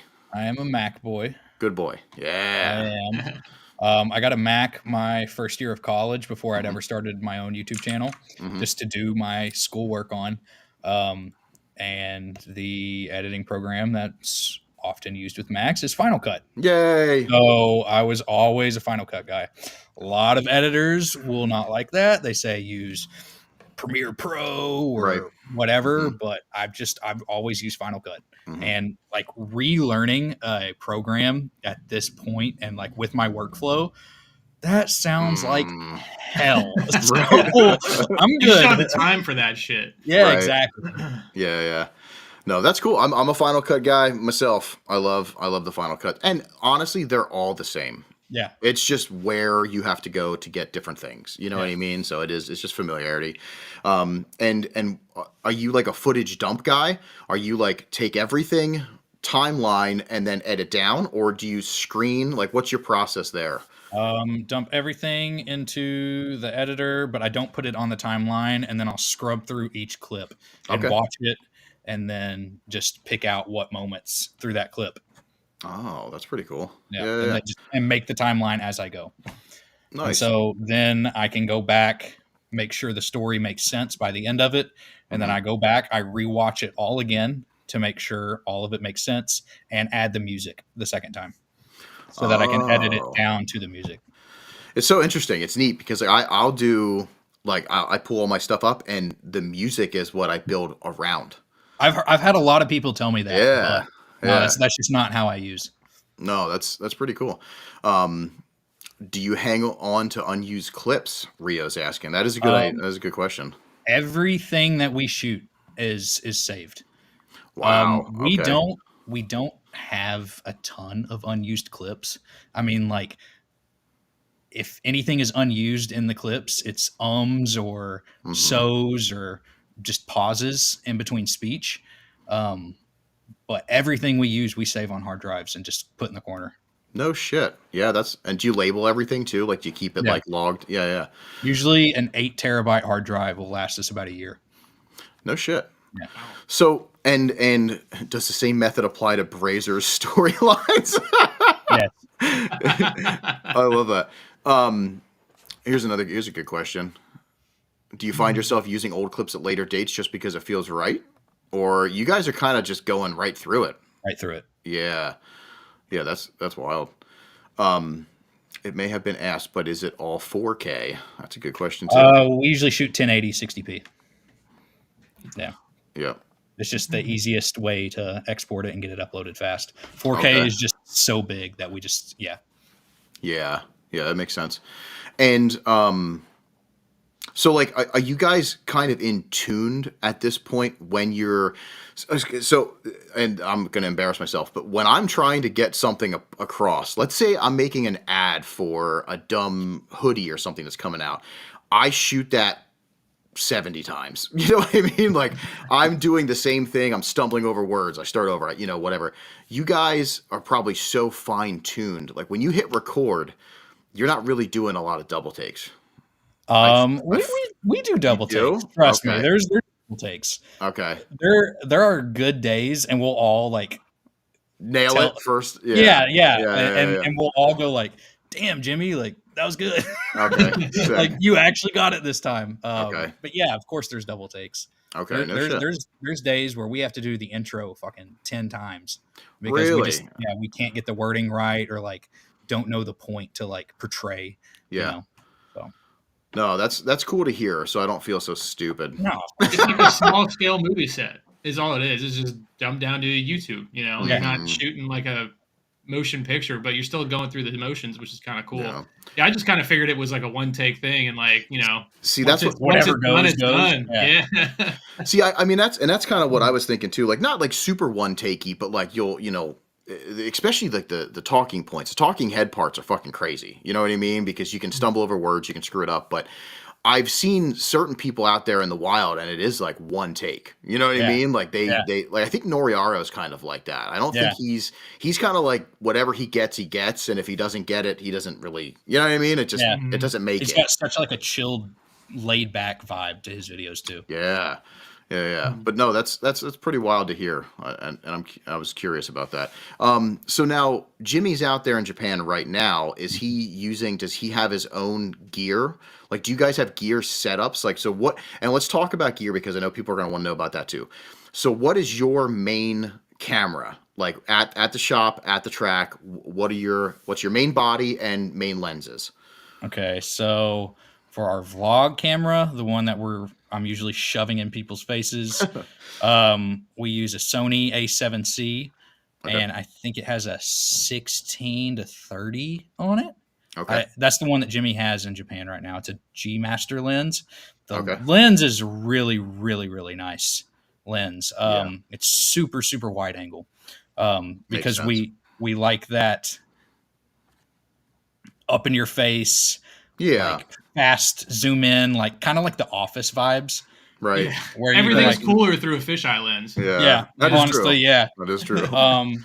So that's what we use mainly for the vlog stuff. And Okay. then when I'm out on track, I have it's right here, a Sony A6300. I've had this thing for probably almost a decade at this point. It's really old, and it has a stock Sony 18-200 on it. No shit. Yeah. And it's not fancy. It's not an Right. expensive setup. I mean, you can get a 6300 body for a couple $100 used.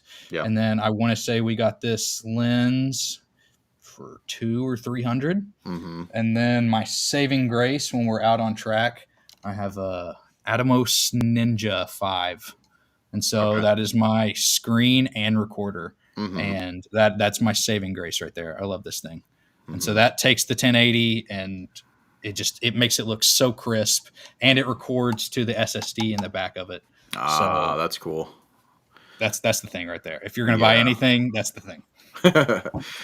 No, it's neat to see, and it's neat especially for the media that's going to listen to this and get inspired. I mean, already Tactical Turkeys is like, you make me want to get my car channel going, like that's kind of the point of this kind of stuff. Is it's cool to talk to you and to talk to the others to find out, because everybody does things so differently, which Yeah. I think is awesome, and that's why videography and photography to me is such an art, because there's so many ways from A to Z, to get there. You can pit stop any single one of them letters. It's fucking crazy. Just seeing your videos, Damien, and then everything that Austin edits, it's polar opposite.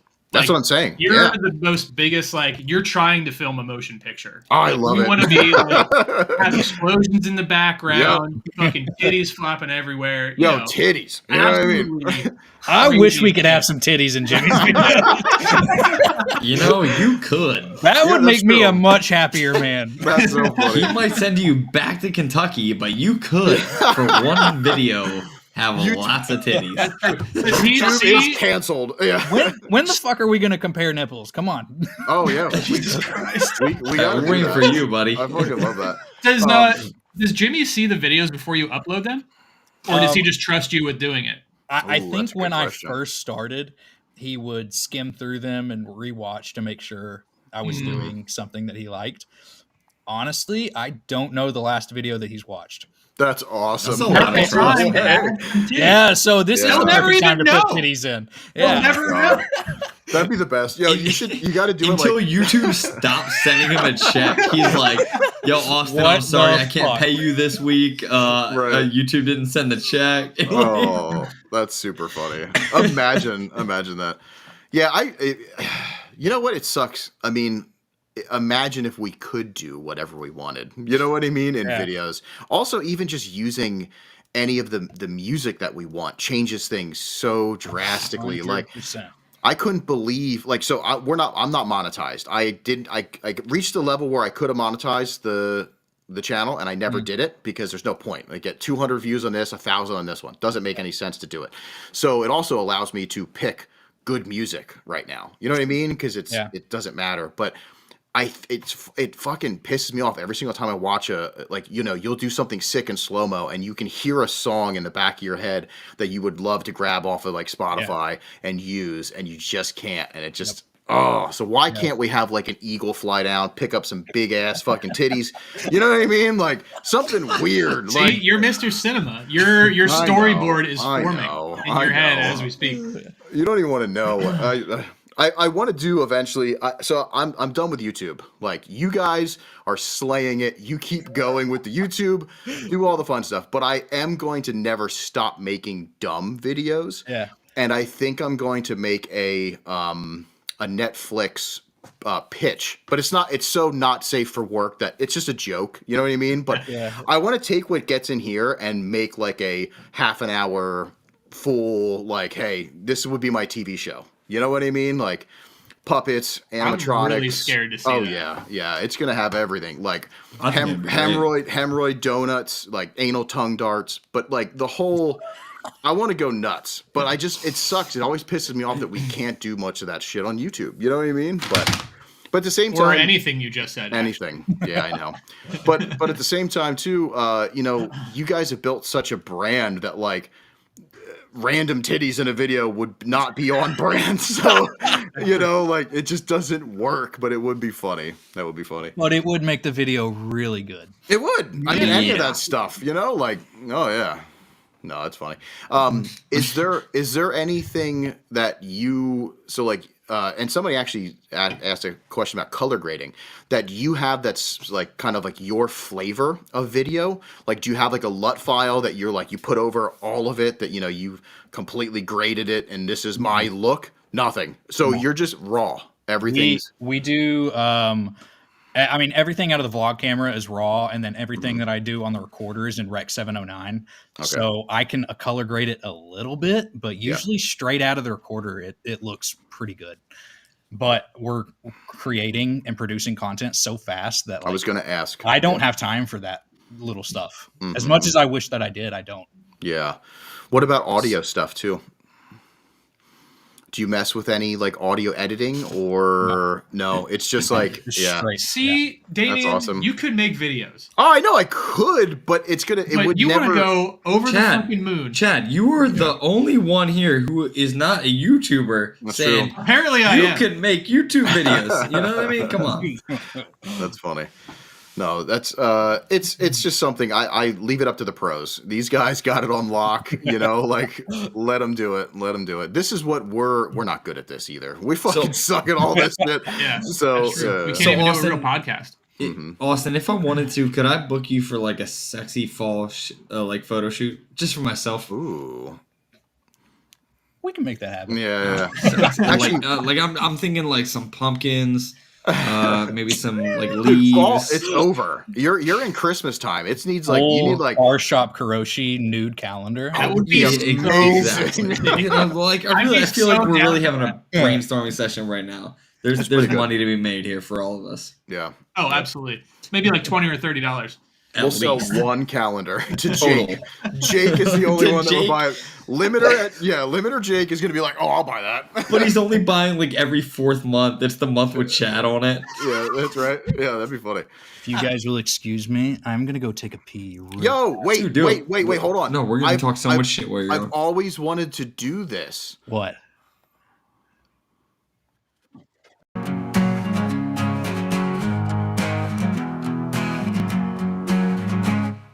Albert grabs the hammer fast, gonna end this chase at last. Through the streets he marches bold, in his hand the hammer cold. Chad's behind the locked tight door, Albert's knocking loud once more. This time he won't wait no more, gonna smash it on the floor. Break the door, break it down, show him how you own this town. Make it right, make it sure, Albert's here to end the war. Memories of of what Chad's done. Fuel the fire on this run. Albert's heart is pounding strong. He'll show Chad that he's not wrong. Seconds feel like hours now. Albert knows he'll show him how. No more games, no more pain. Chad will mess with him again. Break the door, break it down. Show him how you own the sound. Make it right, make it sure. Albert's here to end the war. We'll end the war. Oh.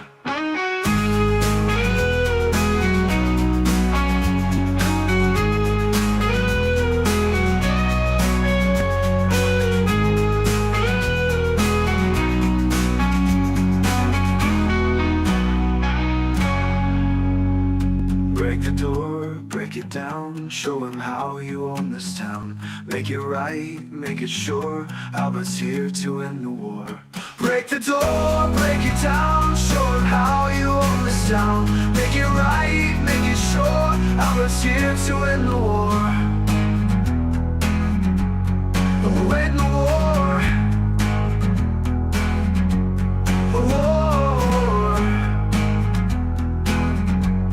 We'll end the war.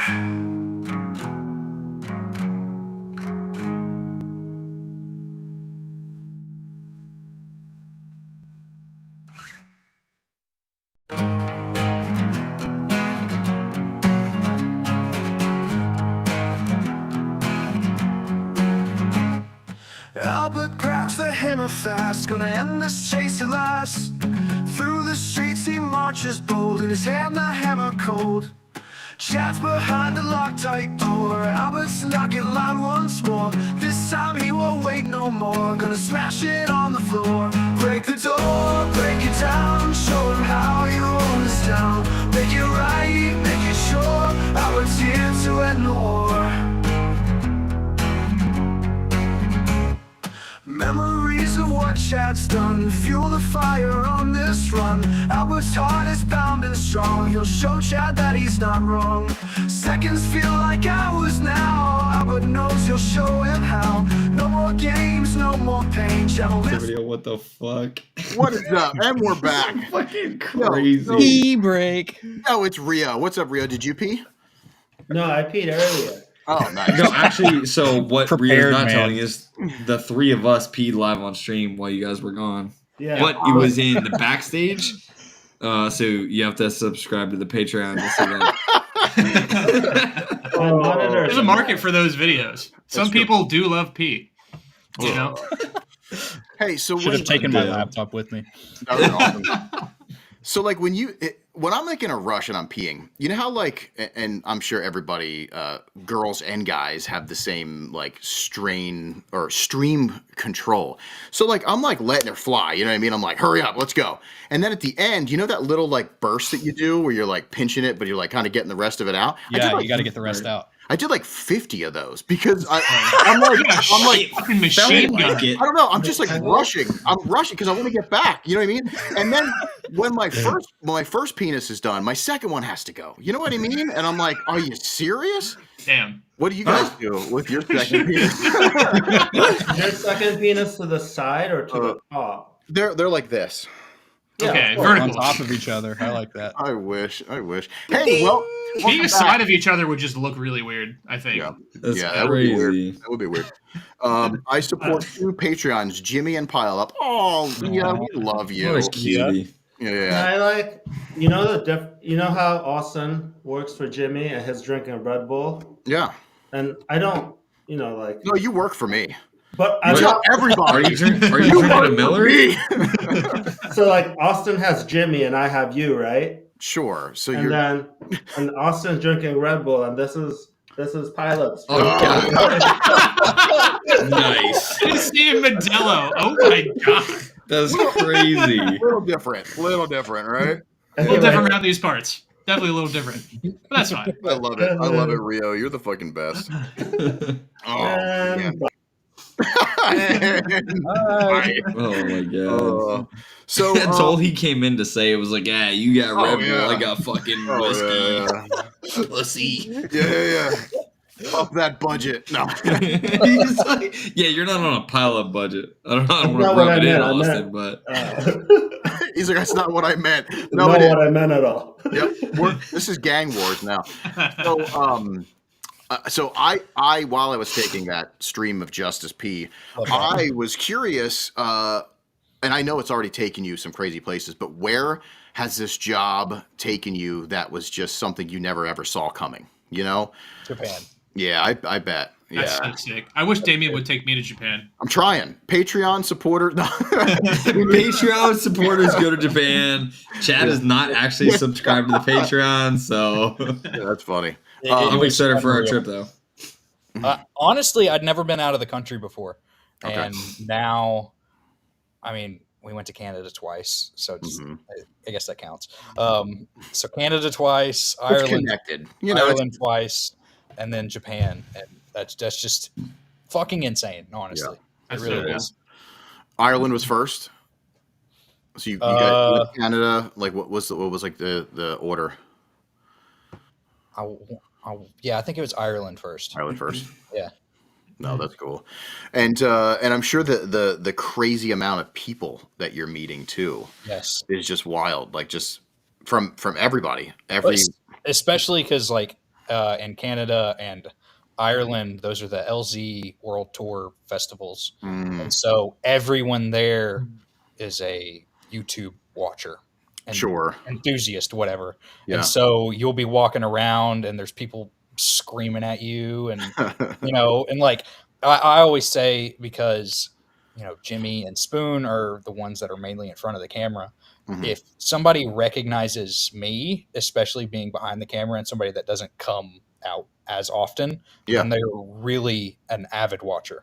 They actually really watch the channel if they know who I am. Yeah, that's awesome. That's cool. I mean, it seems like you are, even though you're behind the camera for most of it, I enjoy the flip around. You know what I mean? Like I like that. I like when you're in the car with him and you're doing stuff. I just feel like the solo, I mean, it's focus on it's the Oaks show, like we get it.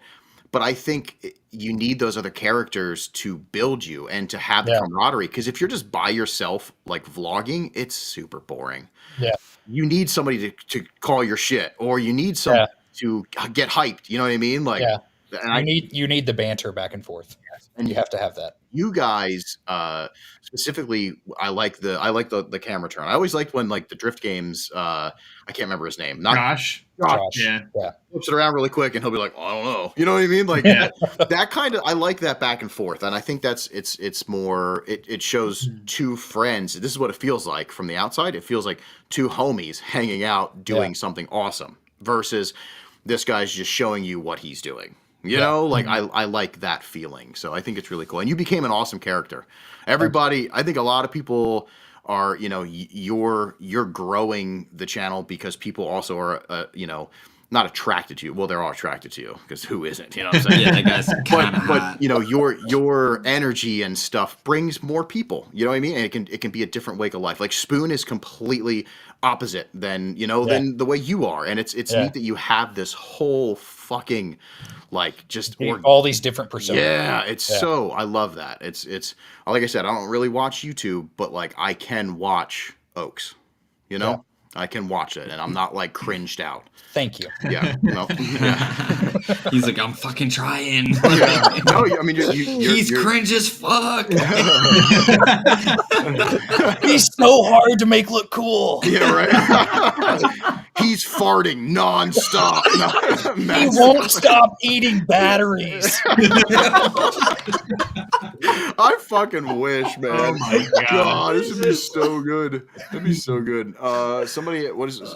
What am I streaming with right now? So this is DJI Osmo Pocket 3. Honestly, a super good, like if you're not trying to spend money on like vlog stuff, very good. I mean, it does some cool Aren't stuff. they like expensive though? Yeah, it's they're like $500. If you're not trying to spend money, Mr. Moneybags Damien over here. No. There's a goddamn. If you want a cheap one, just whip out half a G. I don't have my other cameras here, but like compared to like the other stuff, you know what I mean? This is a really good alternative because it has like decent features, and if you're trying to do some stuff. But the best part is it's a fucking sick webcam. You know what I mean? That's one of those do-it-yourself like YouTube videos where they're like, and now go to your $400,000 mill. Oh yeah. Turn on your CNC plasma machine. I was gonna say your 5-axis. Yeah, your 5-axis. Yeah. Yeah, hell yeah. That's so funny. No, yeah. Well, this is neat because talking to you to find out what you guys are using lens wise and camera body wise is really cool because it's the lens that we have on the vlog camera is the only expensive piece of equipment. Right. The lenses that I use on all of the B-roll stuff, which is supposed to look the best, right? It's all stock Sony shit. That's awesome. Yeah. I mean, that should be inspiring because a lot of people they're afraid because they're like thinking you need to buy this like $2,500 lens. You know what I mean? And this don't need it. Right. Like right now in Japan, all of the Japan vlogs have been on Jimmy's iPhone. That's sweet. Oh, yeah. All of them have. Yeah. No Everybody's carrying a vlog camera anymore. Yeah. Any cell phone is more than capable of doing what 90% of the cameras on the market can do, which is crazy. And like I said earlier, the thing that we aim for the most is a story. If you don't have a story, it doesn't matter what equipment that you use. If your video is not a good, captivating story to watch. Yeah. I don't always need cinematic shit to like, get me through a video. Like I want to watch something and have somebody like, oh, we're doing this next. It keeps you reeled in, I mean, case in point, I went to Final Bout with a child's camera. And it was really sick, though. But that video got more views than the one that I shot in like a crazy 4K slow motion. Well, it wasn't all slow motion for once. Chad talked me out of doing that, so I love slow mo. But it's just funny. It's you don't need anything nowadays. I think what I'm missing in my life was. I can get the story, but I make the story up in my head, but I don't plan it out. So I think what you guys are doing and why you're killing it is because you're making that story. You know what I mean? Your focus is on the story. Get there however you want to get there, and it's going to work. And that's the key to success. And what you guys are doing is proof for the pudding right there. So fuck yeah, keep it up, brother. You're awesome. You're so cute. Yeah, I love it. So anything like any crazy behind the scenes stuff, like since you've been working there? Yeah, what does like Jimmy do? Like you might not batteries, brother. We just talked. Let me do my best Jimmy impression right now. Yo, you won't swallow it. Don't. What if he accidentally swallowed it? I wish. Yeah. I just die alive on stream right now. You didn't give us any pizza, so. That's true. Damn. I'm sorry. That's like looking great. Yeah, how's everybody behind the scenes? Is it a fun atmosphere, or let's spill the beans? Let's get you in trouble. So I hate all of them. Who's the worst person there? Yeah. Probably me. Oh, no, you're a sweetie. Yeah, it feels like a normal hanging out, like Yeah. Everybody's just got their own responsibilities and set of tasks that they need to do, and that's super cool. It's easy. We're all friends. Yeah, that's good. Yeah, and besides taking you to Japan and stuff, has it really anything else? Like, what are the other perks? You know what I mean? That like came with the job, stuff that you didn't expect, and you were like, holy fuck, this is crazy. I guess honestly, coming from a media background and wanting to do this myself, I was going to these events, having to pay for my ticket, having to pay for my gas, having to pay for my hotel, and going back and like putting myself in my old shoes. I was going to these events like without even a media pass to like get out on track. I was in the spectator line, just trying to make videos that I could. And so to actually be at these events, no matter how big or small, and to be there with a purpose is sometimes just mind blowing to be included like that, to actually feel like I'm working this. I'm not here just enjoying this. Like I'm going to keep going back to Final Bout because that's the shit that I live for. But to be there with a purpose is just otherworldly. Yeah. No, that's cool. It's also, I think it's a little different where you're coming from, you were already making videos for yourself Yeah, to now making them for somebody else. You're able to sit back and look at from where you started doing it yourself and to where exactly. you're at, where some people, they don't get that. They start just doing their own thing and then they blow up and it's like, you don't get the in between. Yeah. So that's a really cool story. It's actually really funny how you forced your way in. I did not know that. I did not know That's that. incredible. Yeah. No, but it goes to show you if you want something bad enough, you gotta fucking do it. You got to You put know? yourself out there. You have to. Yeah. Yeah, yeah. Yeah. So I mean, like before I was working for Jimmy, I was a busboy at Olive Garden. That's Nice. that's what I Hell did, yeah. and Yeah, I got laid off during COVID, and I started doing like real estate photography and just like Oh, no way. freelance stuff on the side, Yeah, yeah. and I was scraping by, Right. trying to do anything that I could. And Mhm. so to actually be in the realm of automotive videography is Mhm. just so sick. That's awesome.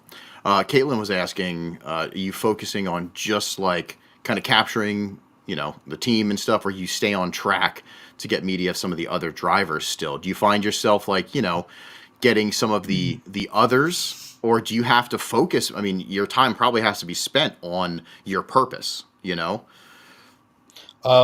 my main goal is, of course, to get whoever is the one driving that Hmm. day, whether it's Spoon, Jimmy, Tom, Josh, whatever. Hmm. But of course, while I'm out there, I'll just keep going back to Final Bout because it's the example that I want to keep using. The Team Charm was there, and Hmm. me being a JZX guy, I was just losing my shit over Sure. that. So, Yep. of course, I wanted to get video of them going Hmm. out. So Yeah. I will still add my own little touches in there every now and then. Yeah. No, that's cool. It doesn't have to be just the guys. Right. I guess it does show too. You want to show the event as a whole. Exactly. You know what I mean? You have to have some of that. What do you guys use for like the action stuff in car? Is it all GoPro stuff, or have you switched? It's all GoPro. Okay. I was curious because speaking to DJI, it seems like a lot of people are starting to make the jump to the DJI action stuff. We have one GoPro 10. That's it. Oh, really? No way. That's super Oh, cool. See, no, this is great because from the outside, and again, I'm outing myself. I'm a fucking nerd, so if I was doing to the level you guys are doing, I'm gonna have probably 7 GoPros, Yeah. a 360 camera, You're gonna have like a foot cam and everything. Yeah. yeah, upskirt, you know what I mean? Yeah. Internal.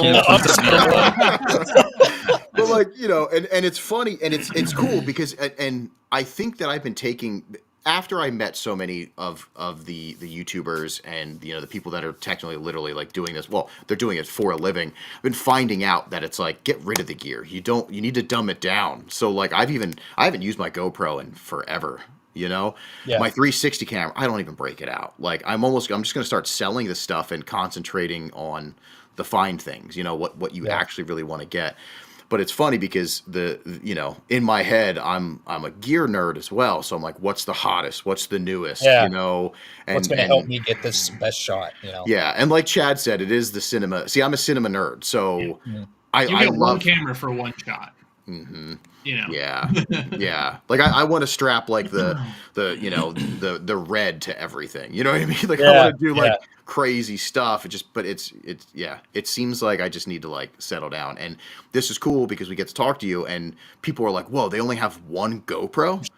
You know what I mean? Like That is impressive. That's To be honest. fucking impressive. That is impressive. Like an entire book of memory cards, but there's only one GoPro and like a suitcase of batteries.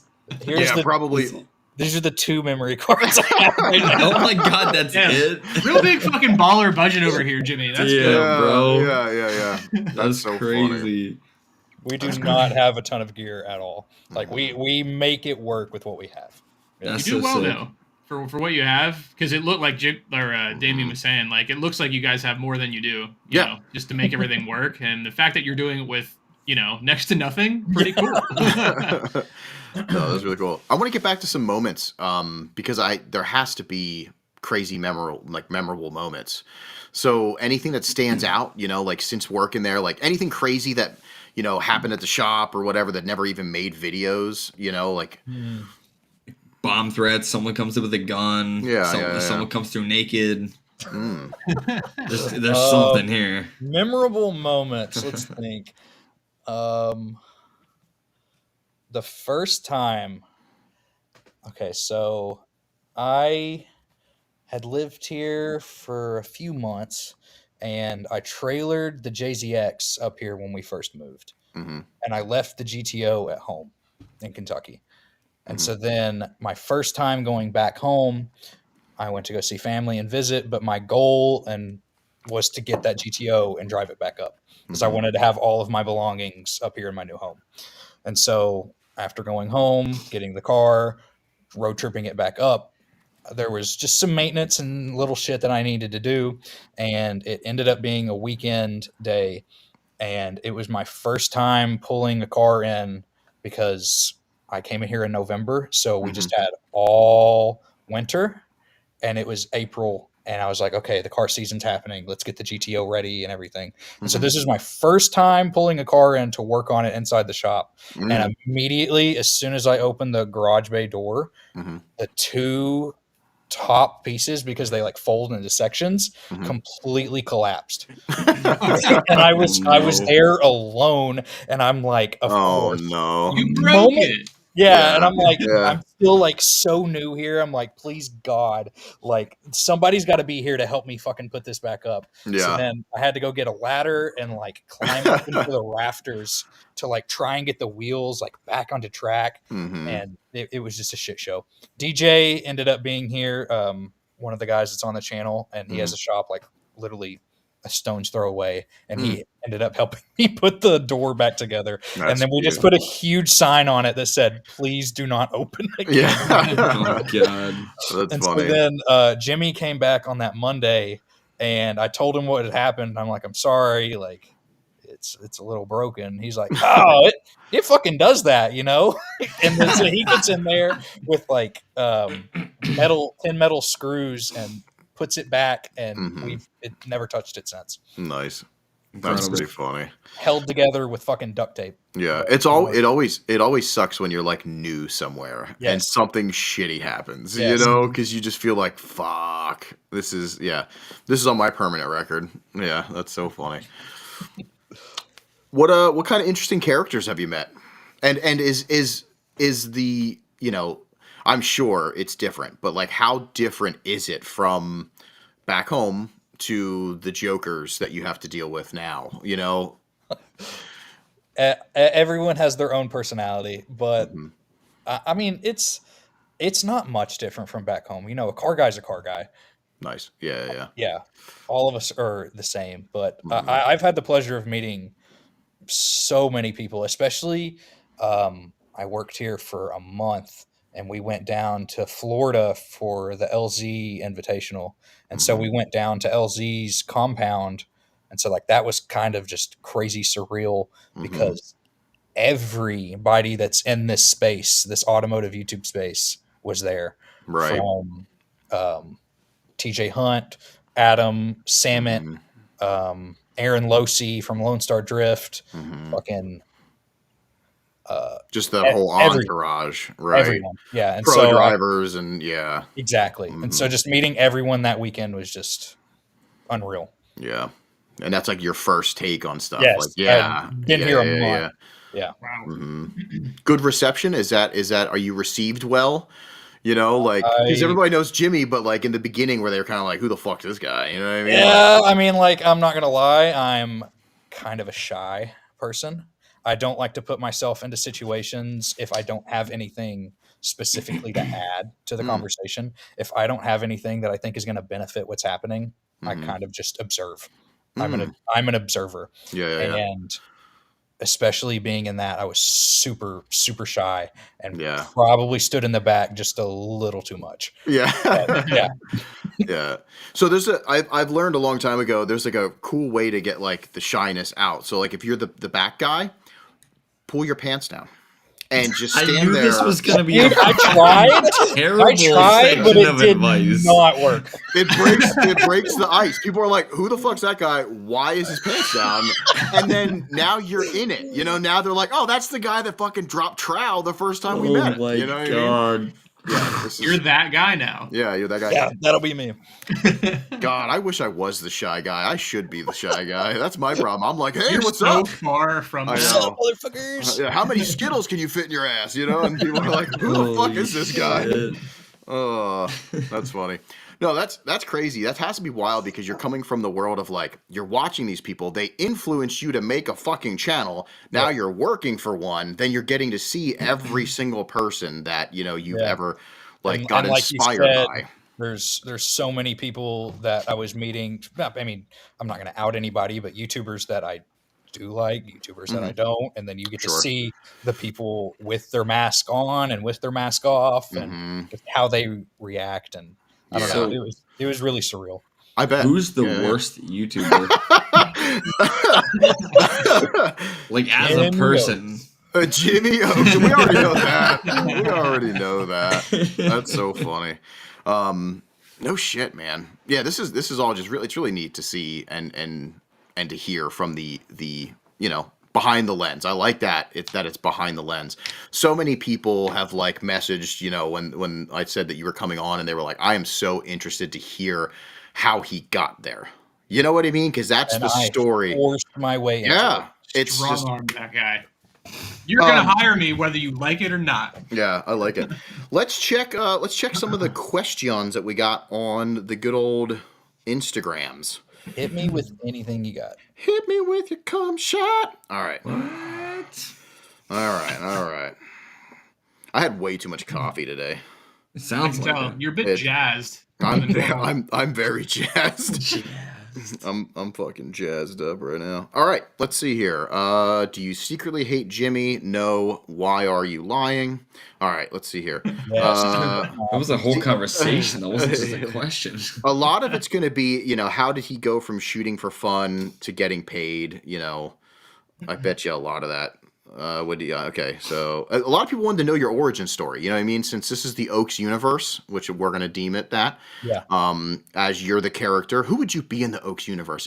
Who would Jimmy be? I guess Jimmy's Iron Man.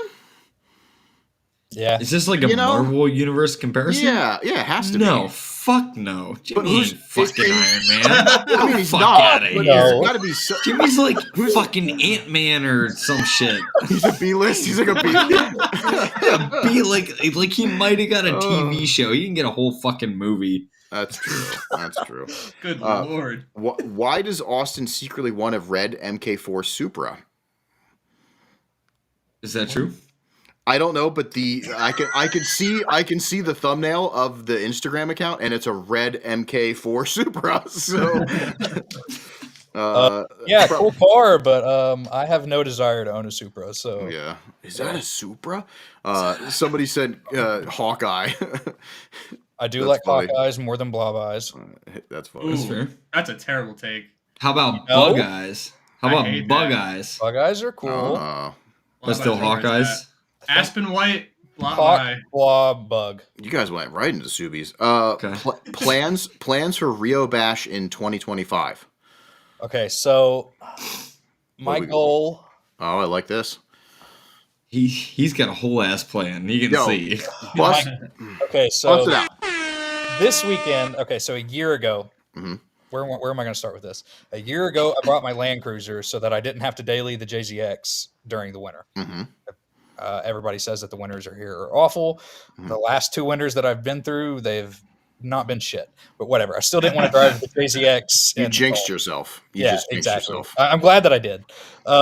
So I brought the Land Cruiser so that I could drive in the snow without really worrying about it, or if it gets rusty, who the fuck knows.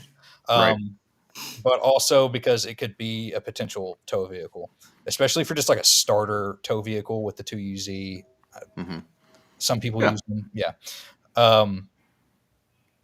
But this weekend, I haven't gotten the opportunity to tow with it yet. I've been driving to the tracks with the JZX. Oh, okay. I've been streeting them there. But this weekend is my test run because I just installed the brake controller on the Land Cruiser, and I'm going to actually tow it to Thompson this weekend for Lock City. Yay. And that's going to be my test run to see if that thing can make it 7 hours or not to Drifters of December. Oh, yes. It'll be fine.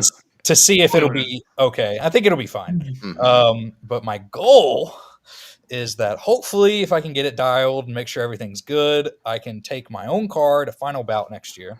I would Fucking do it. I would like to leave the car and the JZX there and fly back home. And then usually Rio Bash is 2 weeks later, and then fly back to drive Rio Bash and then drive the rig home. Oh, that'd be sweet. Because I want to drive Final Bout to be like along with the guys, especially just on Sunday. Yeah. Yeah, of course.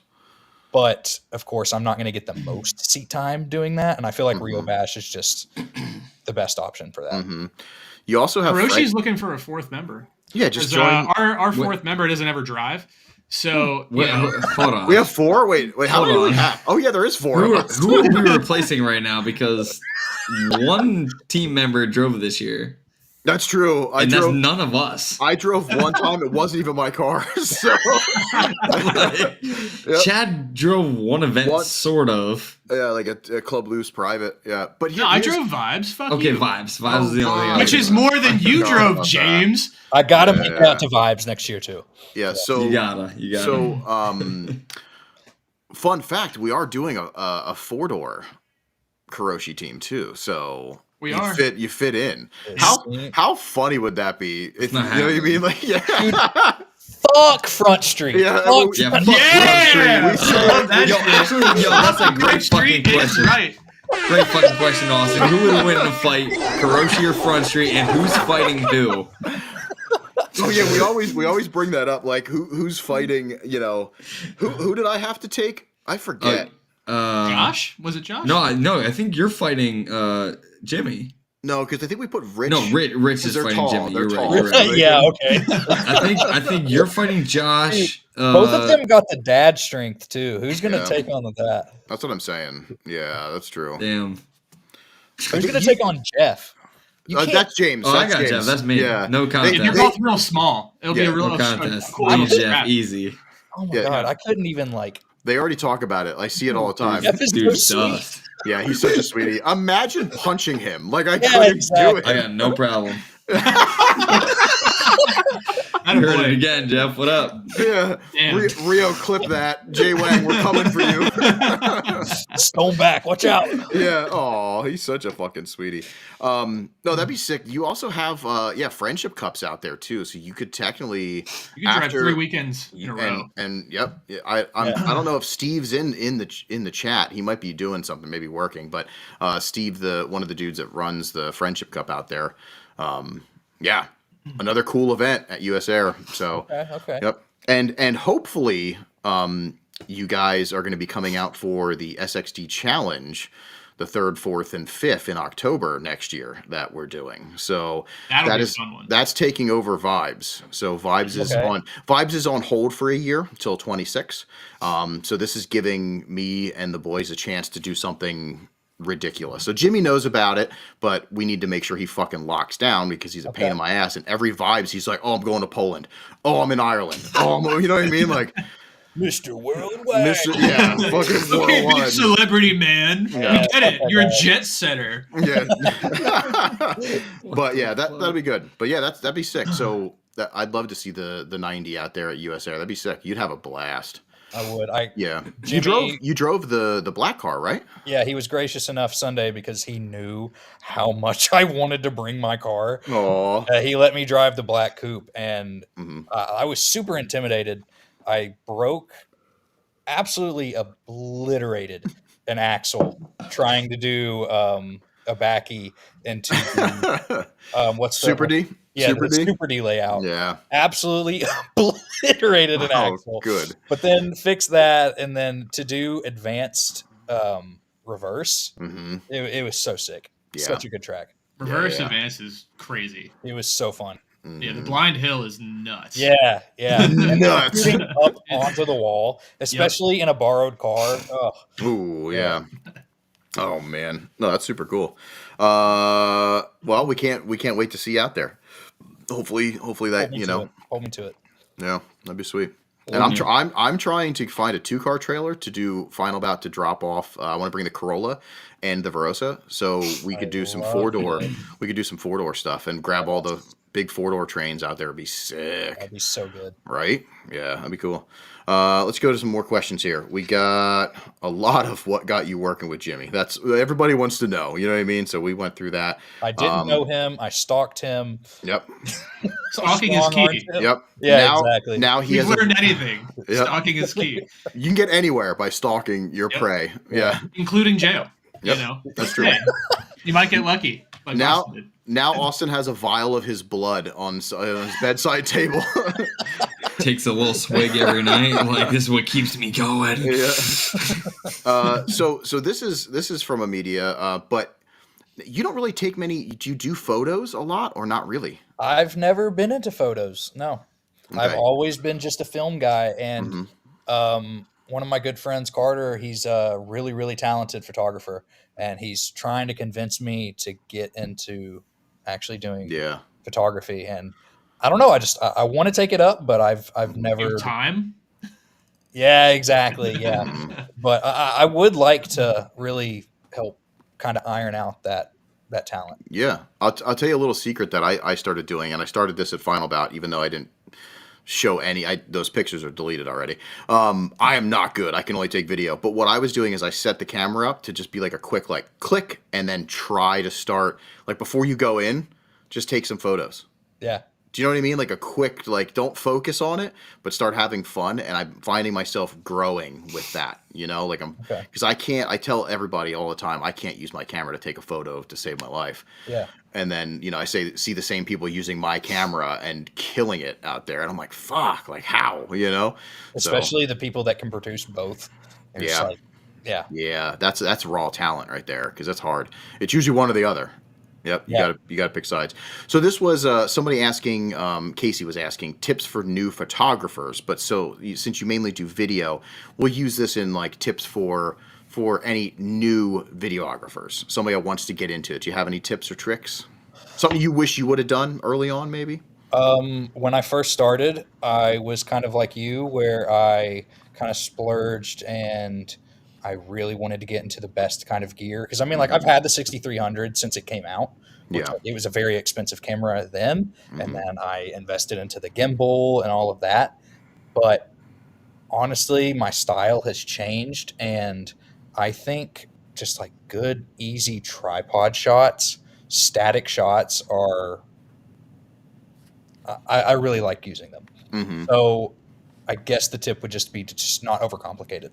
Yeah. Don't overcomplicate. There doesn't have to be this crazy movement or like transition. Like if you let the subject actually speak in the video, then I think that's better than anything. Mm-hmm.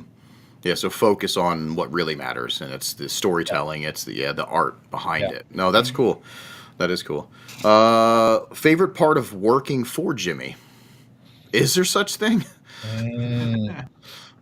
The paycheck, like that's my favorite part. Yeah, of work, being able dude. to afford my say- meals. Yeah. That's funny.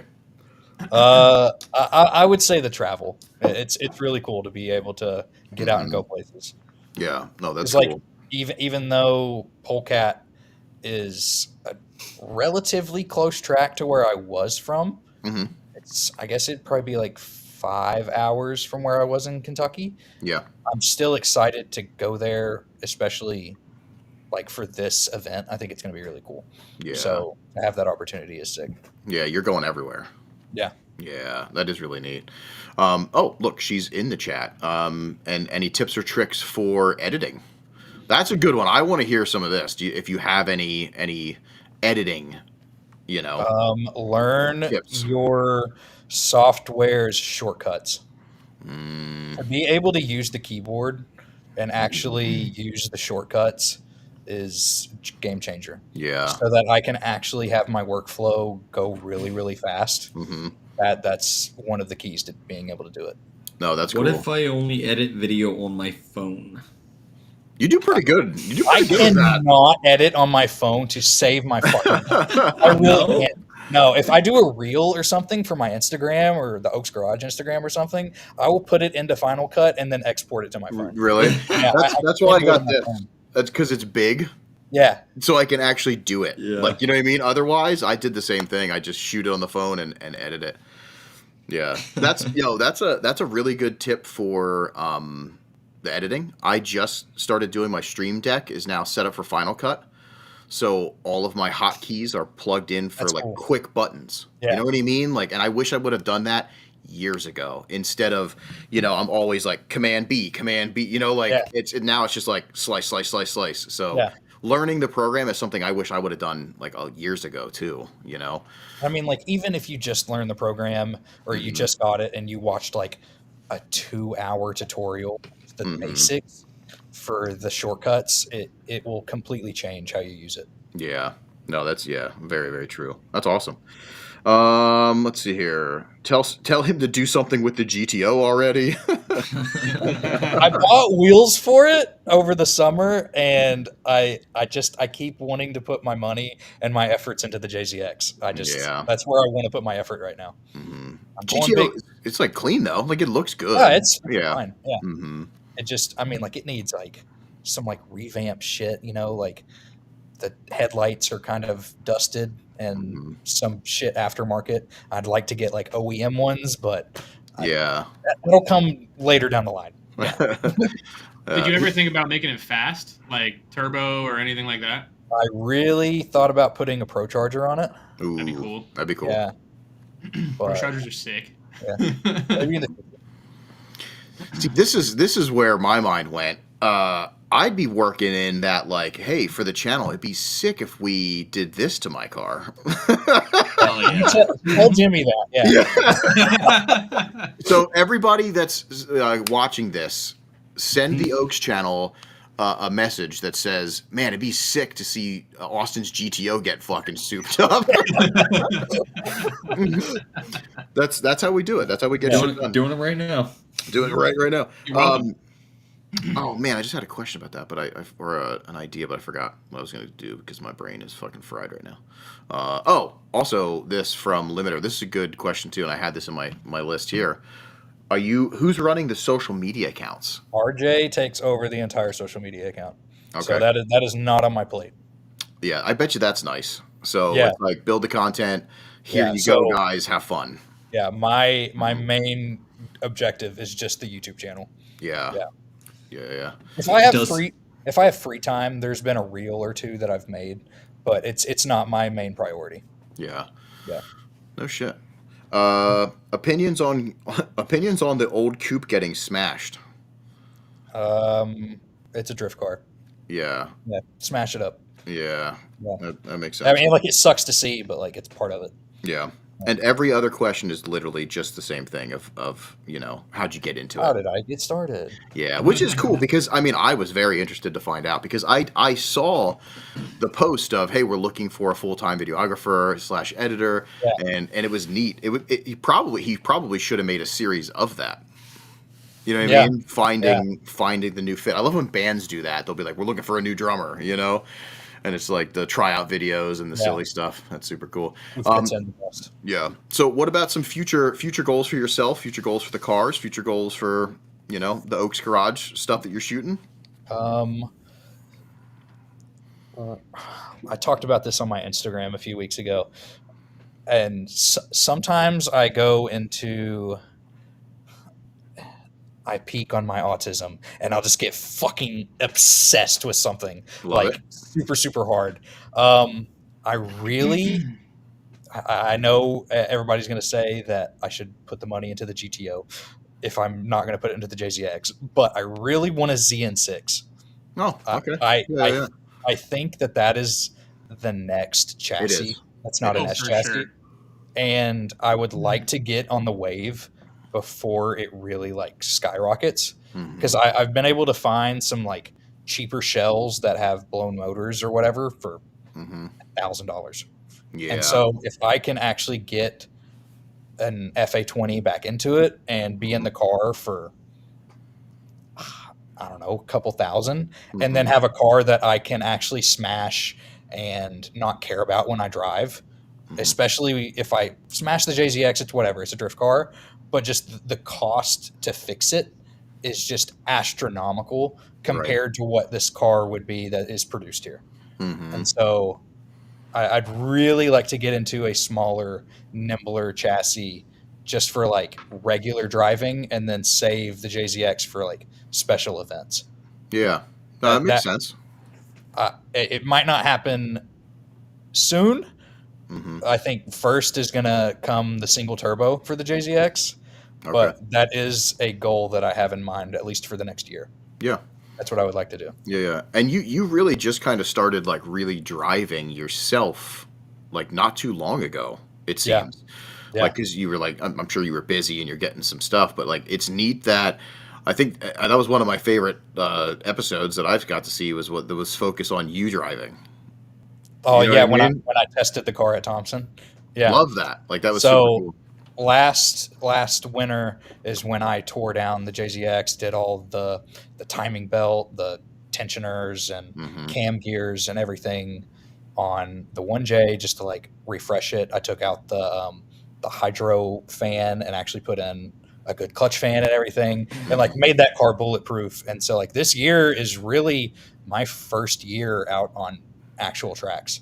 That's so So cool. I'm very new to this sport and have so much to learn and do. Hell yeah. Yeah. Yeah. Dude, it would be my honor to have you be the second JZX I've crashed into. Wait. So the first one was Stonebeck, right? Yeah. Oh God. Yeah, we should. That'd be cool. We could do That's so cool, dude. some 4-door smushes. Yeah, that'd be fun. Let's do it.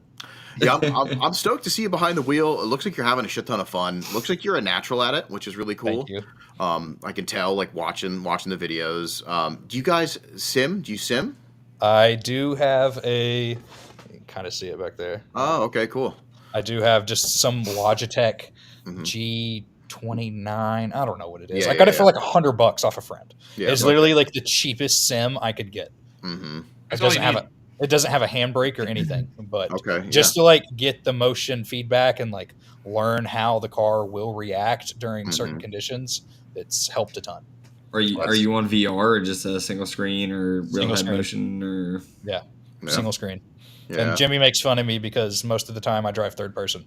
Do you really? Whoa. Yeah. Oh, that's funny. That's crazy. You're Oh, playing Forza with a dude. steering wheel. When I get in the car, it just like fucks my perspective up. I don't like it. Yeah. I can do it if I do the VR, Yeah. but if I'm VR's just a looking game at this, changer.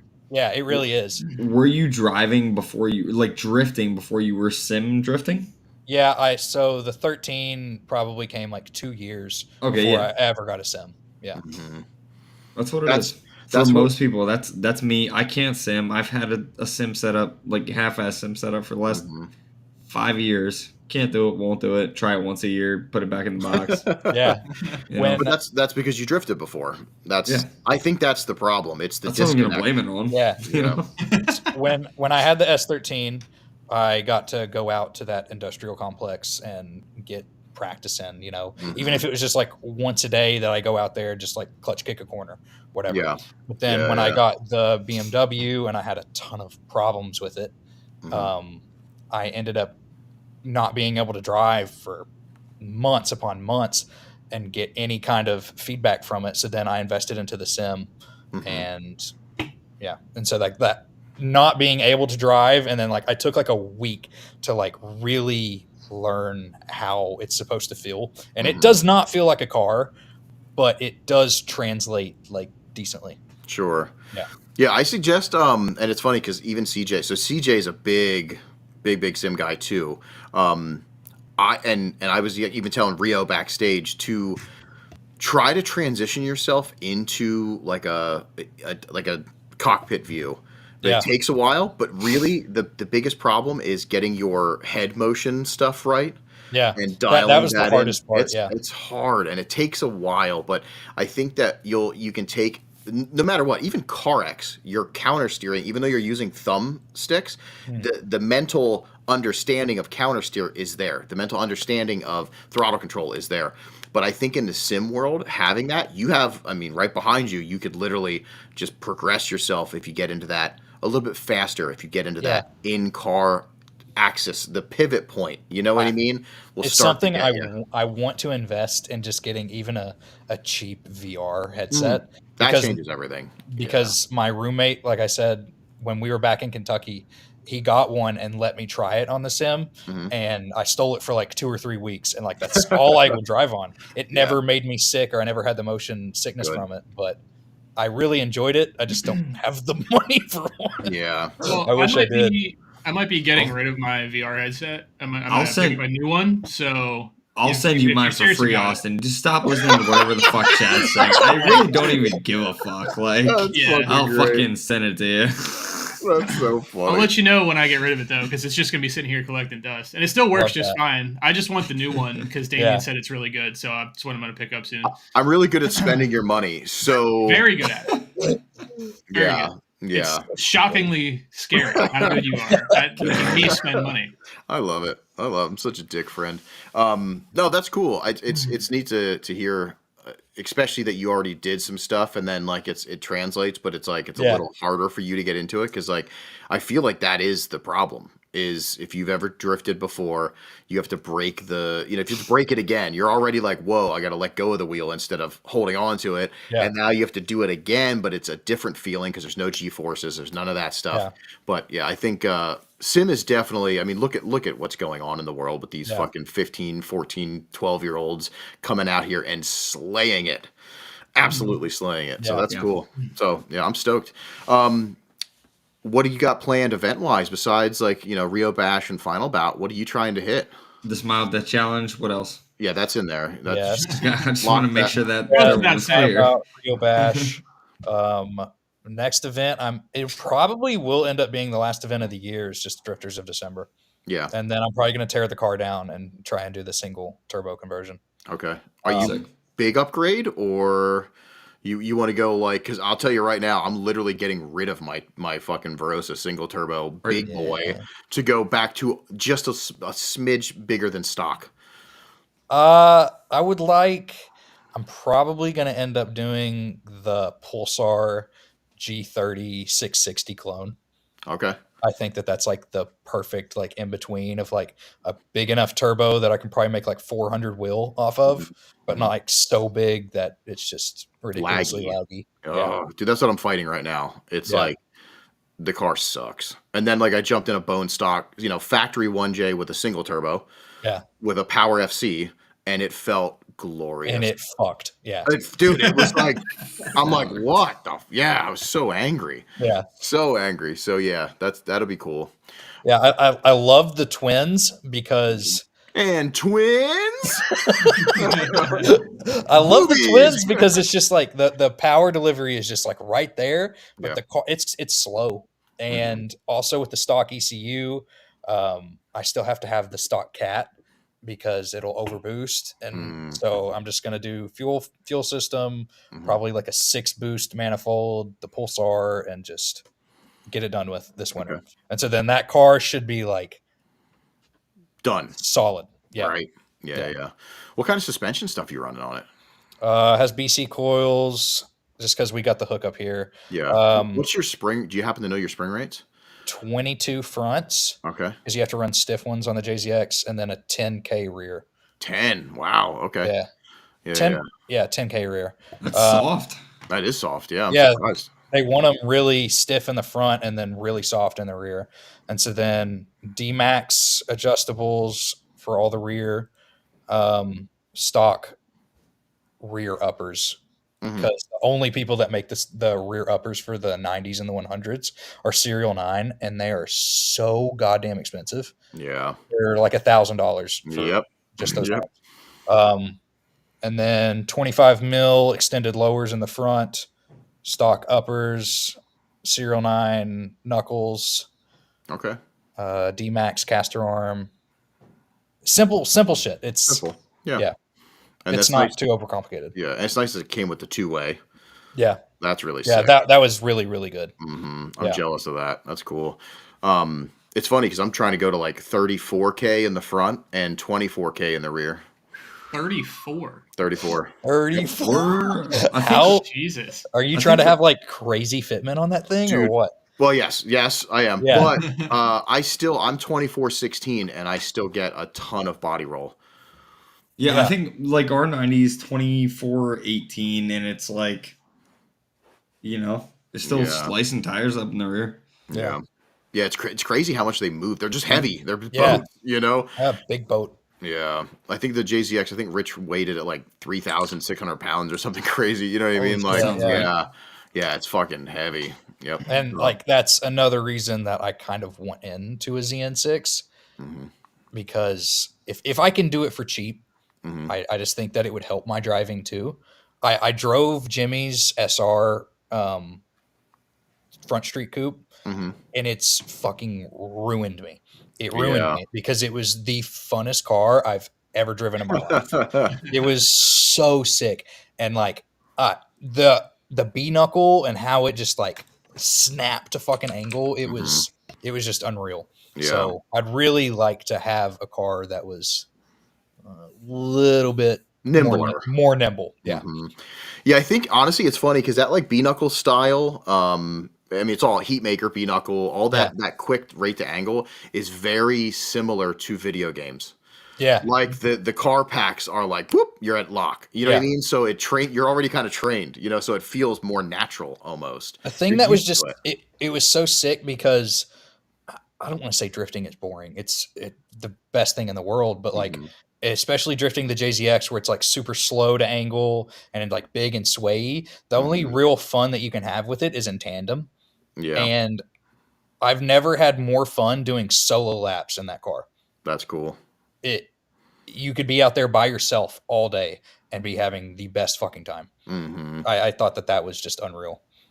Well, you can probably replicate that with the ZN6. So Yeah, 'cause Heatmaker just Mhm. made a knuckle for it, and so I'm Yeah. like, I don't want that. No, I never thought I'd really like that style until I got Heatmaker on the Corolla, and I was just sold. You know what I mean? Yeah. Just things I could do in the Corolla that are not Corolla E. You Yeah. know what I mean? I'm like, this is fucking it. Like, this is sick. So, yeah, that's cool. Yeah, I could see you doing a cool ZN6. So, fuck yeah. We'll get a bunch of them. We'll hoard them. That would be sick. If That I had would be room for sick. just a fucking shell, I would absolutely get one now before they get expensive. Yeah. The only thing that is nice, like Austin was saying, they're here. Exactly. So They're going to be readily available. Yeah, and you see a lot of like I saw a couple kids that like tried to stance them out, and then they did, and then their motor blew, and they're like done. So they're like selling like $3-4 grand, but it's got crazy coils, like nice wheels. It's like, already got all the suspension on you it. can Yeah. you can jump in a little bit cheaper, to get ahead too, which is kind of cool. So that was all that time. I saw him like I'm like, oh, he's so unfocused right now. we can't hear him too. He's muted, which is Oh, even that's fucking the best better. part. Oh my god, I'm still fucking muted. I hate you, James. Oh god. Anyways, I had a sorry. feeling you were up to no good because you were like looking, on the second monitor. When he's on the second monitor, he's doing something dumb. I fucked it up like 4 times. I didn't even do it. I love it. I love it. Hey, Tactical Turkeys asked if we are going to DOD.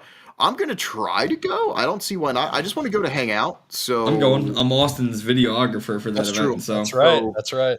and I'm giving him my VR headset. So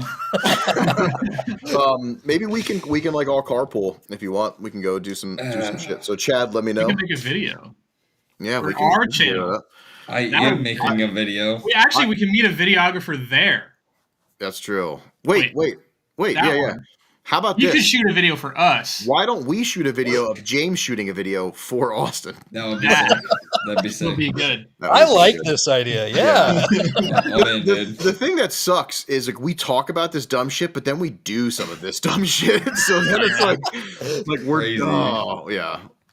We should also we'll ask Rio. Maybe Rio wants to come for Drifter December. And there he is. Hey! You doing DOD?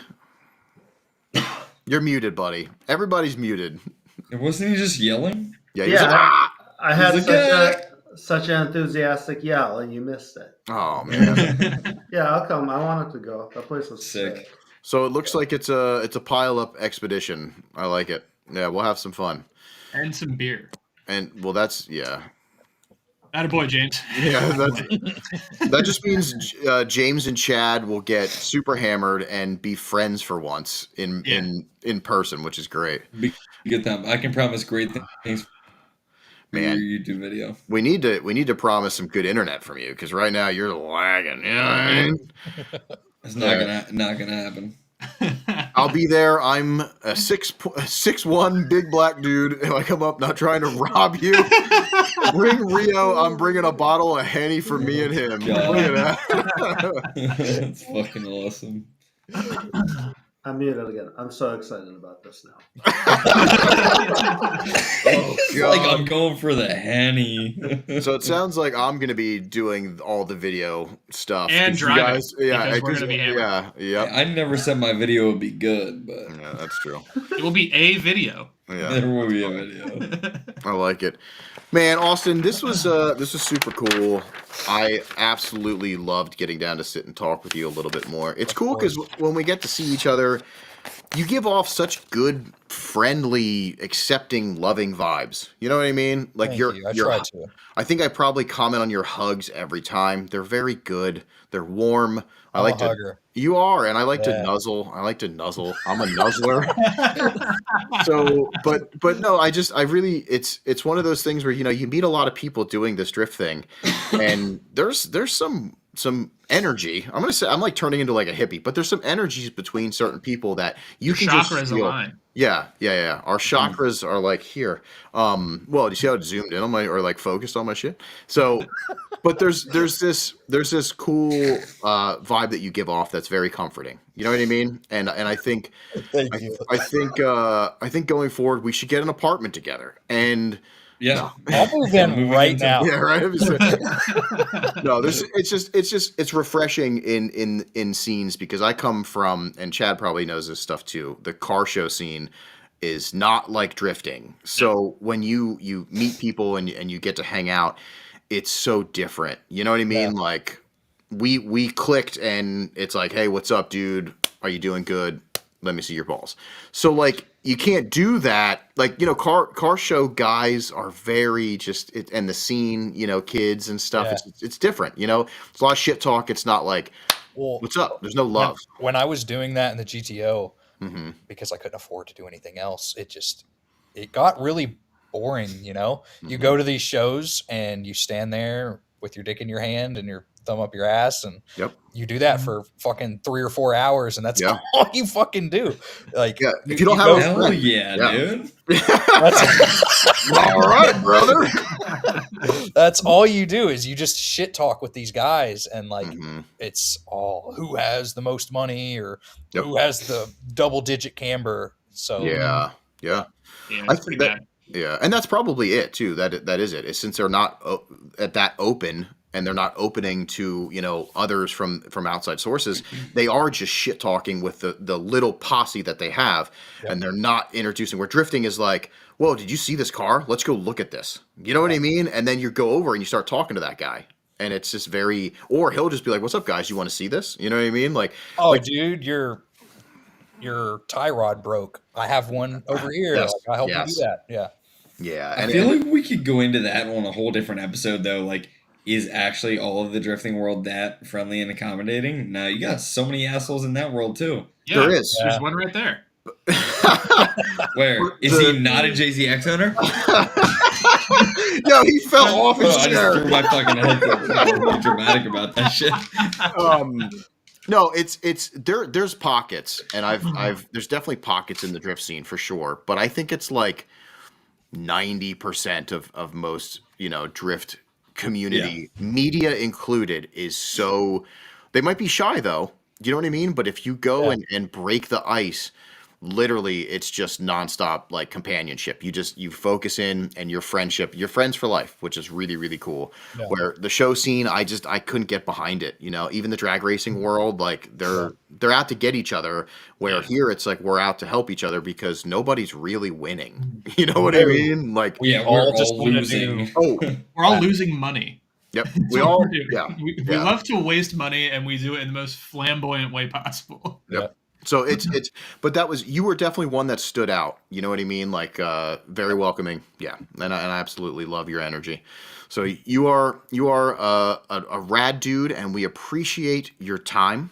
Thank you for coming on. Yeah. Thanks for course. coming on, dude. Thank you, guys. We're going to do real quick. If anybody in the, chat has any questions for Mr. Austin, let's get it out there. And then besides that, if you're listening to this, you are probably on the Patreon because this is going to go exclusively early access for the Patreon subscribers. And then in a little bit, will eventually, come out onto the YouTube. So we appreciate the support. If anybody is listening to this, that wasn't listening to it live, thank you. That means a lot to us. And it allows us to do the dumb shit that we do, like our crazy giveaways, which, by the way, next episode, I'm going to give away a whole bunch of shit. So, Hell yeah. and some dumb shit. So, yeah, but no, realistically, yeah, this has been really cool. I'm so thankful that you sat down. I've had a lot of fun. Thank you, Yeah. guys. And make sure that, going forward, you keep up your fucking awesome energy. Spread that love, baby. Yeah. We love that. Yeah, we love that. All right, so what do we got? Anybody have any questions? Any questions in the chat? What's on your sweatshirt? Oh, in the chat. Yeah. Here, yeah, this is never mind. It's an Oaks Yeah, shirt. yeah, I already saw that. Never mind. Old news. that's a good question. That's a little teaser for some stuff that's coming. New gloves. Who's Yeah. excited for some Austin new Philbeck gloves? gloves? Yeah, They that'd be do look go, sick. dude. Yo, that'd be I'm fucking in. I need editing gloves. Yeah, imagine editing gloves. How would that work? They'd have like buttons on the you could like cut, No, fucking Typing like this. straight leather fingerless gloves. That's what. Oh, that'd be awesome. Hell yeah, dude. Yeah. Yo, you may say that as a joke, but yeah, Jake says already on it. Like he's gonna make you some shit. You know what I mean? Like Yeah. guaranteed within 4 business days, there's gonna be something there. Yep. Yeah, you got to watch him, honestly. It's crazy. Best part about Jake is he's so loving and giving too. I love that guy, but I'm finally sneaking something up to him. He doesn't know about it, so I'm stoked. Yeah. Can you get me on that? Because I need to sneak something up to him too. What is he, your fucking cock? All right. So, anyway, let's end this on a good note. Talking about James Wiener, Austin. I can't wait to hang out again. Can't wait to do some hopeful driving next year together, which would be really, really We're cool. in tandems. I'll see Yeah. you Not soon. James, because he doesn't drive his Forder. Yep. No. If both those 4-doors aren't fucking sold by spring, I don't know what the hell I'm gonna do. No, not even team drifting for Yeah, James. like if they're not sold, I'm not driving the 2-door. You know? Fuck, funny. dude. Well, you heard it here. James is still trying to sell his car, so hook him up. Yep. Austin, we'll go back, to the green room and we'll talk after the ending here. But for everybody else, thank you for watching. Thank you for, joining in. The chat has been awesome. Awesome questions and awesome, energy. So we love you all. And yeah, I'm gonna roll out. Austin, thank you so much, buddy. Bye. Yep. Bye, Later, everybody Matt. in the chat. Bye. Remember to do cool stuff. Oh, I got to fart. Yeah. I'm gonna fart. No, that might be poop. Might be poop.